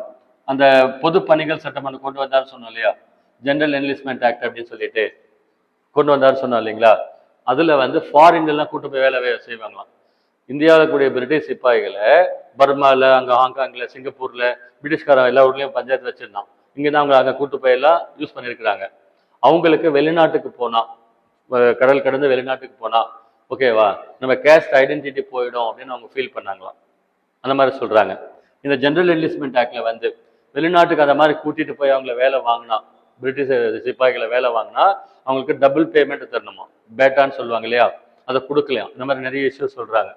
ஸோ கடைசியில் என்னாச்சு அப்படின்னா இம்மிடியேட் ரீசன் ஒன்று பண்ணாங்க. என்ன பண்ணாங்கன்னா என்ஃபீல்டு துப்பாக்கிகள்னு ஒன்று இன்ட்ரடியூஸ் பண்ணாங்க. கேள்விப்பட்டிருக்கீங்களா? அது பல இராணுவ காரணங்கள் இருந்தாலும் உடனடி காரணம் இம்மிடியேட் ரீசன் என்ன அப்படின்னா என்ஃபீல்டுன்னு ஒரு ரைஃபிள் வந்து துப்பாக்கி வந்து இன்ட்ரடியூஸ் பண்ணாங்களாம். அந்த துப்பாக்கியில பன்றி கொழுப்பு, பசு கொழுப்பு தடவைய தோட்டாக்கள், புல்லட்ஸ் இருக்குமா, அதை வாயில கடிச்சு ரிலீஸ் பண்ணுமா, ட்ரிகர் பண்ணணுமா. அங்க வேலூர் சிப்பாய்கள் இருந்ததுல அதே மாதிரி இங்க இஷ்யூவா இருந்தது. முஸ்லிம்ஸ்க்கு பிக்குன்னா சுத்தமா ஆகாது, ஓகேங்களா, பிராமின்ஸ்க்கு கவ் ஆகாது, சாமியா கும்பிடுறாங்க. ஸோ இதுதான் வந்து இம்மிடியேட் ரீசன். ஸோ இதுல என்ன எபிசோட் நடந்தது பாருங்க. இவர் பேர் வந்து மங்கள் பாண்டே. இங்க கேள்விப்பட்டிருக்கீங்களா? இவர் சினிமா எடுத்தவர், அமீர் கான். இது சினிமா, அது ரியல். இவர் தான் மங்கள் பாண்டே. ரொம்ப கிரேட்டா அவர் படம் வந்திருக்கு இப்போ ரீசெண்டாக, அமீர் கான் நடிச்சிருக்காரு. மங்கள் பாண்டே அப்படின்னு அவருக்கு பேர் ஆக்சுவலா. ஸோ கலகம் வந்து வெடிக்குது. கலகம் எப்படி வெடிக்குது அப்படின்னு சொல்லி சொல்றேன் பாருங்க. மங்கள் பாண்டே இருக்கார் இல்லைங்களா, அவரு எல்லாருக்குமே கடுப்புல இருக்காங்க. பூனைக்கு யார் மணி கட்டுறது, ஆபீசர் இல்லைங்களா, உயரதிகாரி சொன்னா கேட்கணும் இல்லையா. அவங்க செய்யறது எதுவுமே பிடிக்கல. நம்ம நாட்டாலுமே பார்த்துருக்காங்க, ஆள்றாங்க, சொல்றது கேட்கல, எல்லாமே டிவேட்டட், அவுட் ஆஃப் ரேஞ்ச் இருக்குது. எல்லாம் ரொம்ப கோவத்துல வெறுப்புல இருக்கிறாங்க. பூனைக்கு யாரும் மணி கட்டுறது அப்படின்னு பார்க்கும்போது யாரும் முன் வர மாட்டாங்க. இந்த மங்கள் பாண்டேன்றவர் மார்ச் 29 இந்த பாருங்க, ஆக்சுவலா மார்ச் 29 மங்கள் பாண்டேன்ற ஒரு பிராமின் சிப்பாய், அவங்க ஆபீசர், இமீடியட் ஆபீசர் ஒருத்தர் இருக்காரு. அவர் பேர் வந்து பென் அப்படின்னு பேர். அந்த பென் வந்து என்ன சொல்றாரு, ஆர்டர் போடுறாரு, இது கண்டிப்பா யூஸ் பண்ணணும்னு சொல்றாரு. அவர் சரி கடுப்பா வர்றாரு.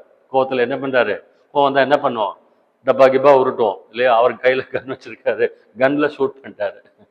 ஸோ அந்த பென் அப்படின்ற ஆள் ஸ்பாட்ல இறந்துட்டாரு. நம்ம கோவத்தின் உச்சகட்டமா இருக்கும் இல்லையா, ஃபிலிம்ஸ்லாம் பார்த்துருக்கீங்களா, அந்த மாதிரி சொல்றேன். ஸோ பென்னை வந்து கொண்டுட்டார் ஆக்சுவலா. ஸோ என்னாச்சு, பூனைக்கு மணி கட்டுறதுக்கு ஆள் கிடைச்சாச்சு. ஸோ ஒரு சின்ன ட்ரிகரிங் ஈவெண்ட் ஆயிடுச்சு இல்லையா. அதுக்கப்புறம் எல்லாருமே கொஞ்சம் தைரியமா பண்ணலாம் அப்படின்னு டிசைட் பண்ணாங்க. இவரை தூக்கில போட்டாங்க. ஏப்ரல் 18 தூக்கில போட்டாங்க ஆக்சுவலா. சரிங்களா. அதுக்கப்புறம் மற்ற சிப்பாய்களுக்கு எல்லாம் அப்படி இப்படி லைட்டா ஸ்ப்ரெட் ஆகி மே 10 வந்து ஸ்டார்ட் பண்ணாங்க. உடனே ஞாபகம் வச்சுக்கோங்க. சிப்பாய் கழகம் எப்போ ஆரம்பிச்சாங்கன்னு கேட்டாங்கன்னா மே 10 ஆர்கனைஸ்டு ரெபல்லியன். மங்கள் பாண்டே செஞ்ச ஒரு சின்ன இன்சிடென்ட் ஆக்சுவலா. எல்லா சிப்பாய்களும் சேர்ந்து எப்ப கழகம் பண்ணாங்கன்னா மீரத்துங்கிற இடத்துல ஸ்டார்ட் பண்ணாங்க. 1857 சிப்பாய் கழகம் வெடித்த இடம் எது அப்படின்னு கேட்டா மீரத். டேட் வந்து மே 10, 1857. ஸோ இதுல வேற என்ன டேட்டா எல்லாம் சொல்றாங்க அப்படின்னா எந்தெந்த இடத்துல யாரெல்லாம் ஒர்க் பண்ணாங்க அப்படின்னு சொல்றாங்க பாருங்க. டெல்லியில வந்து பகத்கான் அப்படின்றவர் நம்ம லீடர்ஷிப் கொடுத்தாரு. இப்போ நம்ம சைட்ல போராட்டத்துக்கு யார் தலைமை தாங்கினாங்கன்னு சொல்லுவாங்க, பகத்கான் அப்படின்னு பேர். சரியா. ரோஹில்காண்டை சேர்ந்தவர் பகத்கான் வந்தார் ஆக்சுவலா. டெல்லியை வந்து கைப்பற்றுறாங்க, அஃபிஷியலா வந்து அனௌன்ஸ் பண்றாங்க, நாங்க இந்தியா நாங்க தான் அப்படின்றாங்க. சைமன் ஃப்ரேசர்னு ஒருத்தர் இருக்காரு அங்க டெல்லிக்கு இன்சார்ஜா, அவரை கொண்டுடுறாங்க. கழகத்துல வந்து என்ன பண்றாங்க, கொண்டுடுறாங்க ஆக்சுவலா. அப்புறம் இரண்டாம் பகதூர் சர்க்கார் இல்லையா, அவருக்கு 82 வயசாகுது. அவரை வந்து நம்ம இந்தியாவுடைய ராஜா, எங்க ராஜா இவர் தான் ப்ரொக்ளைம் பண்றாங்க, எங்க நாட்டு ராஜா இவர் தான் அப்படின்னு அவங்க சொல்றாங்க ஆக்சுவலா. பகதூர் ஷா என்ன பண்றாரு ஆக்சுவலா, முகலாய கொடியை வந்து ரெட் ஃபோர்ட்ல ஏத்திட்டு எல்லா ஆளுக்கும் லெட்டர் அனுப்புறாரு, நீங்க வாங்க போராட்டம் பண்ணுவோம், ஜெயிக்கணும் அந்த டைம், மிஸ் பண்ணக்கூடாது, ஆங்கிலேயர் தோற்றுவோம்னு சொல்லி கூப்பிடுறாரு. இப்படிதான் கழகம் வந்து வெடிக்குது ஆக்சுவலா. நெக்ஸ்ட் பாத்தீங்கன்னா நிக்கோல்சன் ஒரு ஆளை கொண்டு வர்றாங்க பிரிட்டிஷ்காரங்க. அவர் டெல்லியில வந்து கழகத்தை ஒடுக்குறாரு. ஓகேவா, அங்க ஆபீசர் இன்சார்ஜை கொண்டுடுறாங்க ஃபர்ஸ்ட். அதுக்கு ஆப்போசிட்டா இன்னொரு ஆளை கொண்டு வந்து கழகத்தை ஒடுக்குறாங்க. ஸோ நம்ம இந்தியன் சைட்ல யார் லீடர்ஷிப் கொடுத்தாங்கன்னு சொல்லுவாங்க. நெக்ஸ்ட் கான்பூர் அல்லது வாரணாசி, அந்த இடத்துல வந்து நானா சாஹிப் சொன்னேன் இல்லைங்களா, அவரும் அவருடைய ஃப்ரெண்டு தந்தைய தோப்பு 2 பேரும் இருக்காங்க ஆக்சுவலா. ஆபீசருக்கு யாரு கொள்றாங்க, ஹுக்வீலர் ஒருத்தருக்கு அவரை கொண்டுடுறாங்க ஆக்சுவலா. இந்த கான்பூர்ல வந்து ஒரு சின்ன இன்சிடென்ட் நடந்தது. என்ன இன்சிடென்ட் நடந்ததுன்னா, கான்பூர் படுகொலைன்னு அதுக்கு பேர் ஆக்சுவலா. கான்பூர் படுகொலை அப்படின்னு போராட்டம் நடக்குது. ஃபர்ஸ்ட் புரிஞ்சுக்கோங்க, ஒரு புரட்சி போராட்டம்னா யாரு யாரை வெட்டுவான் குத்துவான் ஏன் எங்க போவான்னு தெரியாது. இந்தியா பாகிஸ்தான் பாருனதுல அந்த மாதிரி. ஸோ அதுல வந்து அங்க கான்பூர்ல இருக்கக்கூடிய பிரிட்டிஷ்காரங்க ஃபேமிலிஸ் 129 ஃபேமிலிஸ், அவங்க ஒய்ஃப் குழந்தைங்க எல்லாரையும் கண்டந்தண்டமா வெட்டி தூக்கி கிணத்துல போட்டாங்களாம். நம்ம ஆளுங்க புரட்சி பண்ணவங்க கண்டந்தண்டமா வெட்டி போட்டாங்க. அதுக்கு கான்பூர் படுகொலை அப்படின்னு இருக்கு பேர் ஆக்சுவலா. சரியா? ஸோ கேம்பெல் அப்படின்றவர் வந்து தான் இந்த கான்பூரை வந்து கண்ட்ரோல் பண்ணார். கான்பூர்ல கழகத்தை ஒடுக்கியவர் யார் அப்படின்னா கேம்பெல் அப்படின்னு சொல்லி சொல்லுவாங்க. அப்புறம் பாத்தீங்கன்னா கேம்பெல் வர்றதுக்கு முன்னாடி இன்னொரு ஆள் வேற ஆக்சுவலா, கர்னல் நீல் அப்படின்னு ஒருத்தர் இருக்காரு ஆக்சுவலா. நீல் அப்படின்னு பேர், இங்கிலீஷ்காரர். அவர் வந்து போறாரு. அவங்க அந்த இன்சிடென்ட்டுக்கு பழி வாங்குறதுக்காக என்ன பண்றாருன்னா, டபுள் த அமௌண்ட், 129 127 சொல்றோம், அதுக்கு டபுள் த அமௌண்ட் வந்து நம்ம ஆளுங்க அவங்க ஃபேமிலிஸை அவர் கொண்டு வந்து தூக்கி ஆத்துல போட்டார், ஆத்துல குளத்துல எல்லாம் போட்டாராம். டபுள் த அவுட்புட் வந்து கொடுத்துட்டாரு அப்படின்னு சொல்லி சொல்றாங்க. ஸோ இதுக்கு கர்னல் நீல் அப்படின்னு பேர். அதுக்கு அவருக்கு வந்து cash prize, award, promotion British சைடில் super very good you done double of it அப்படின்னு சொல்லிட்டு அவார்ட் பண்ணியிருக்காங்க ஆக்சுவலா. இந்த கர்னல் இருக்கார் இல்லைங்களா, கர்னல் நீல், கான்பூர் படுகொலைக்கு அவர் பதிலாக டபுளாக கொண்டுட்டாருன்னு சொல்றோம் இல்லையா, அவருக்கு வந்து மெட்ராஸ்ல வந்து சிலை வச்சாங்க 1927. ஐஎன்எம்ல படிப்போம். நீல் சிலை அப்படின்னு சொல்லி கர்னல் நீலுக்கு மெட்ராஸ்ல மவுண்ட் ரோட்ல வந்து சிலை வச்சாங்க. அவங்க பார்வையில அவுட்புட் நல்லா கொடுத்துருக்கிறாருன்னு சொல்லி அப்ரிஷியேட் பண்றாங்க. நம்ம சைட்ல நம்மளை கொண்டு குவிச்சாங்கன்னு சொல்றோம், அதனால அதை ஆப்போஸ் பண்ணாங்க. ஸோ நீல் சிலை அகற்றும் போராட்டம் அஜிடேஷன் வந்து நடந்தது. நெல்லை சோமையாஜுல தலைமையில் நடந்தது. அது வந்து கடலூர் அஞ்சலை அம்மாள் வந்து கூட இருந்தாங்க. கொஸ்டின் கேட்டிருந்தாங்க. கடலூர் அஞ்சலை அம்மாள் அந்த போராட்டத்தில் கலந்துக்கிட்டாங்க. ஓகேங்களா, அது தலைமை தாங்கின பேர் வந்து நெல்லைன்னா திருநெல்வேலியில சோமையாஜுல்னு ஒருத்தர் இருந்தார் ஆக்சுவலா. அது ஒரு இன்சிடென்ட் நடந்தது ஐஎன்எம்ல. சரியா? ஸோ தாந்தியா தோப் நாடா சாப்பிட்டவங்களும் எஸ்கேப் ஆயிடுறாங்க. நீல வந்து கொண்டுடுறாங்க லாஸ்ட்ல, கர்னல் நீல வந்து கொண்டுடுறாங்க. இந்த மாதிரி தான் வந்து ஜான்சி ராணி அம்மா. லக்னோல வந்து யார் வந்து போராட்டம் பண்றாங்க அப்படின்னு பார்த்தா, நான் சொன்னேன் இல்லைங்களா, அயோத்தி நவாபுடைய ஒய்ஃப் வந்து பேகம் அஜ்ரத் மஹால், அவங்க பையன், அவங்கெல்லாம் வந்து ட்ரை பண்றாங்க ஆக்சுவலா. ஆனா சப்ரஸ் பண்றது யாருன்னா ஹேவ்லாக். கழகத்தை ஒடுக்குனவர் யார் அப்படின்னா ஹேவ்லாக். சரிங்களா? பாருங்க, லக் லாக் அப்படின்னு ஞாபகம் வச்சிருக்கேன். Lock luck, Lucknow lock, Havelock பேர்ல ஞாபகம் வச்சுக்க சிரமமா இருக்குல்ல, கோட் வேர்டு மாதிரி வச்சிருக்கிறோம். நெக்ஸ்ட் பீகார்ல வந்து குன்வர் சிங் என்ற ஒரு ஜமீன்தார் இருந்தார் ஆக்சுவலா. பீகார்ல குன்வர் சிங் அப்படின்ற ஒரு ஜமீன்தார் இருந்தார் ஆக்சுவலா. ஓகேங்களா, அவரை இன்ட்ரீட் பண்ணாங்க, அவர் லேண்டை அபகரிச்சுக்கிட்டாங்க ஆக்சுவலா. ஸோ வில்லியம் டெய்லர் வந்து அங்க கழகத்தை ஒடுக்கினார் ஆக்சுவலா. நெக்ஸ்ட் ஜான்சி ராணி அம்மா, அவங்க ஹஸ்பண்ட் கங்காதர் ராவ்னு இருந்தாரு, மேரேஜ் பண்ணிக்கிட்டாங்க. அவங்களுக்கு பிறந்த குழந்தை 3 மாசத்துல இறந்துரும். அதனால அடாப்டட் சன் போவாங்க. டெல்லர்ஸுக்கு அவங்களுக்கு ரொம்ப சிவியரா சண்டை வரும். ஸோ ஜான்சி ராணி அம்மாவை கொன்னவர் பேர் வந்து ஹுக்ரோஸ்ன்னு பேர். ஜான்சி பகுதியில் யார் கழகத்தை ஒடுக்குனாங்கன்னா ஹுக் ரோஸ் அப்படின்னு அவருக்கு பேர். ஜூன் 18ஆம் தேதி கொண்டிருக்காங்க லாஸ்டா. அதோட வந்து கழகம் வந்து ஒடுக்கப்படுது. ஓகேங்களா, 1857 ரிவோல்ட் வந்து ஒடுக்கப்படுது. இந்த கொன்னாரல்ல ஹுக்ரோஸ், அவர் வந்து அந்த அம்மா ஜான்சி ராணியை பத்தி ஒரு ஸ்டேட்மெண்ட் சொல்லியிருக்காரு. போர்க்களத்தில் நான் பார்த்த ஒரே ஆண்மகன் அப்படின்னு அந்த அம்மாவை சொல்லியிருக்காங்க.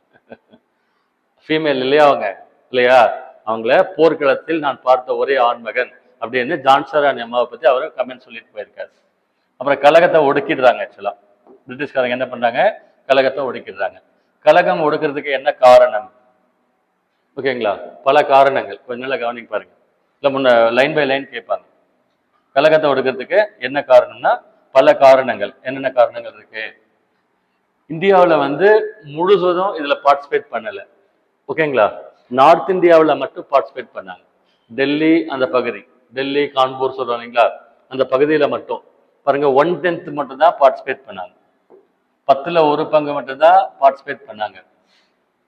உண்மையிலே பிரிட்டிஷ்காரங்களுடைய மெயின் ஏரியா எது? பாம்பே, கல்கட்டா, மெட்ராஸ். அங்க எதுவுமே பண்ணல. நார்த் இந்தியாவில் ஒரு சின்ன ஏரியாவில் மட்டும்தான் ஒர்க் பண்ணாங்க.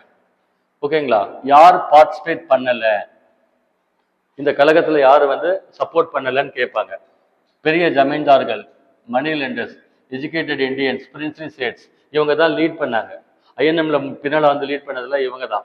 இவங்க சப்போர்ட் பண்ணியிருந்தாங்கன்னா அங்கேயே ஜெயிச்சிருக்கலாம். அவங்க எல்லாம் யாரும் அதை பெருசா எடுத்துக்கல, சப்போர்ட் பண்ணல. அதான் அந்த டைமென்ஷனுக்கு அதை கொண்டு போகல. அவங்க வந்து பாருங்க இதுல கேட்பாங்க ஆக்சுவலா. ஓகேங்களா? எஜுகேட்டட் இந்தியன் சப்போர்ட் பண்ண ஞாபகம் வச்சுக்கோங்க. இந்தியன் நேஷனல் மூவ்மெண்ட் பின்னால வருது இல்லையா, அதை ஃபுல்லா லீட் பண்ணது ஃபுல்லா எஜுகேட்டட் மிடில் கிளாஸ். ஓகேங்களா? ராஜாராம் மோகன் ராய், மகாத்மா காந்தி, சிஆர் தாஸ், என்னென்ன பேர் எல்லாருமே மிடில் கிளாஸ் படிச்சவங்க. அவங்க தான் மூவ்மெண்ட்டை லீட் பண்ணாங்க. இங்க ஆனா அவங்க சப்போர்ட் பண்ணல. ஓகேங்களா? நெக்ஸ்ட் வந்து அவங்க கிட்ட வந்து ரொம்ப ஸ்ட்ராங் வெப்பன்ஸ் வச்சிருந்தாங்க. அவங்க கன் வச்சிருக்காங்க, இவங்க கத்தி வச்சிருக்காங்க. இது அதிகமா ஃபாஸ்டா வேலை செய்யும். அந்த மாதிரி இஷ்யூ நடந்தது. ஸோ அதே மாதிரி அவங்களுக்கு வந்து கம்யூனிகேஷன் வந்து ஸ்ட்ராங்கா இல்லை. போஸ்ட், டெலிகிராஃப் அதெல்லாம் வச்சிருந்தாங்க இல்லையா, டெலிஃபோன் நம்பர்லாம் சொல்றாங்கல்ல, கொஞ்சம் ஸ்ட்ராங்கா வச்சிருந்தாங்க. ரயில்வே எல்லாம் வச்சிருந்தாங்க. அதே மாதிரி மிலிட்டரி லீடர்ஷிப் அவங்களுக்கு ஸ்ட்ராங்கா இருந்தது. அவங்க ரொம்ப ரொம்ப ஆர்கனைஸா இருப்பாங்களா பிரிட்டிஷ்காரங்க. கிளீனா ஸ்கெட்ச் போடுவாங்க, கிளீனா எக்ஸிக்யூட் பண்ணுவாங்களா. நம்ம ஆளுங்களால அவ்வளோ பண்ண முடியலன்னு சொல்றாங்க. Nana Sahib versus Lawrence, Tantia Tope versus Campbell முடியலன்னு சொல்றாங்க.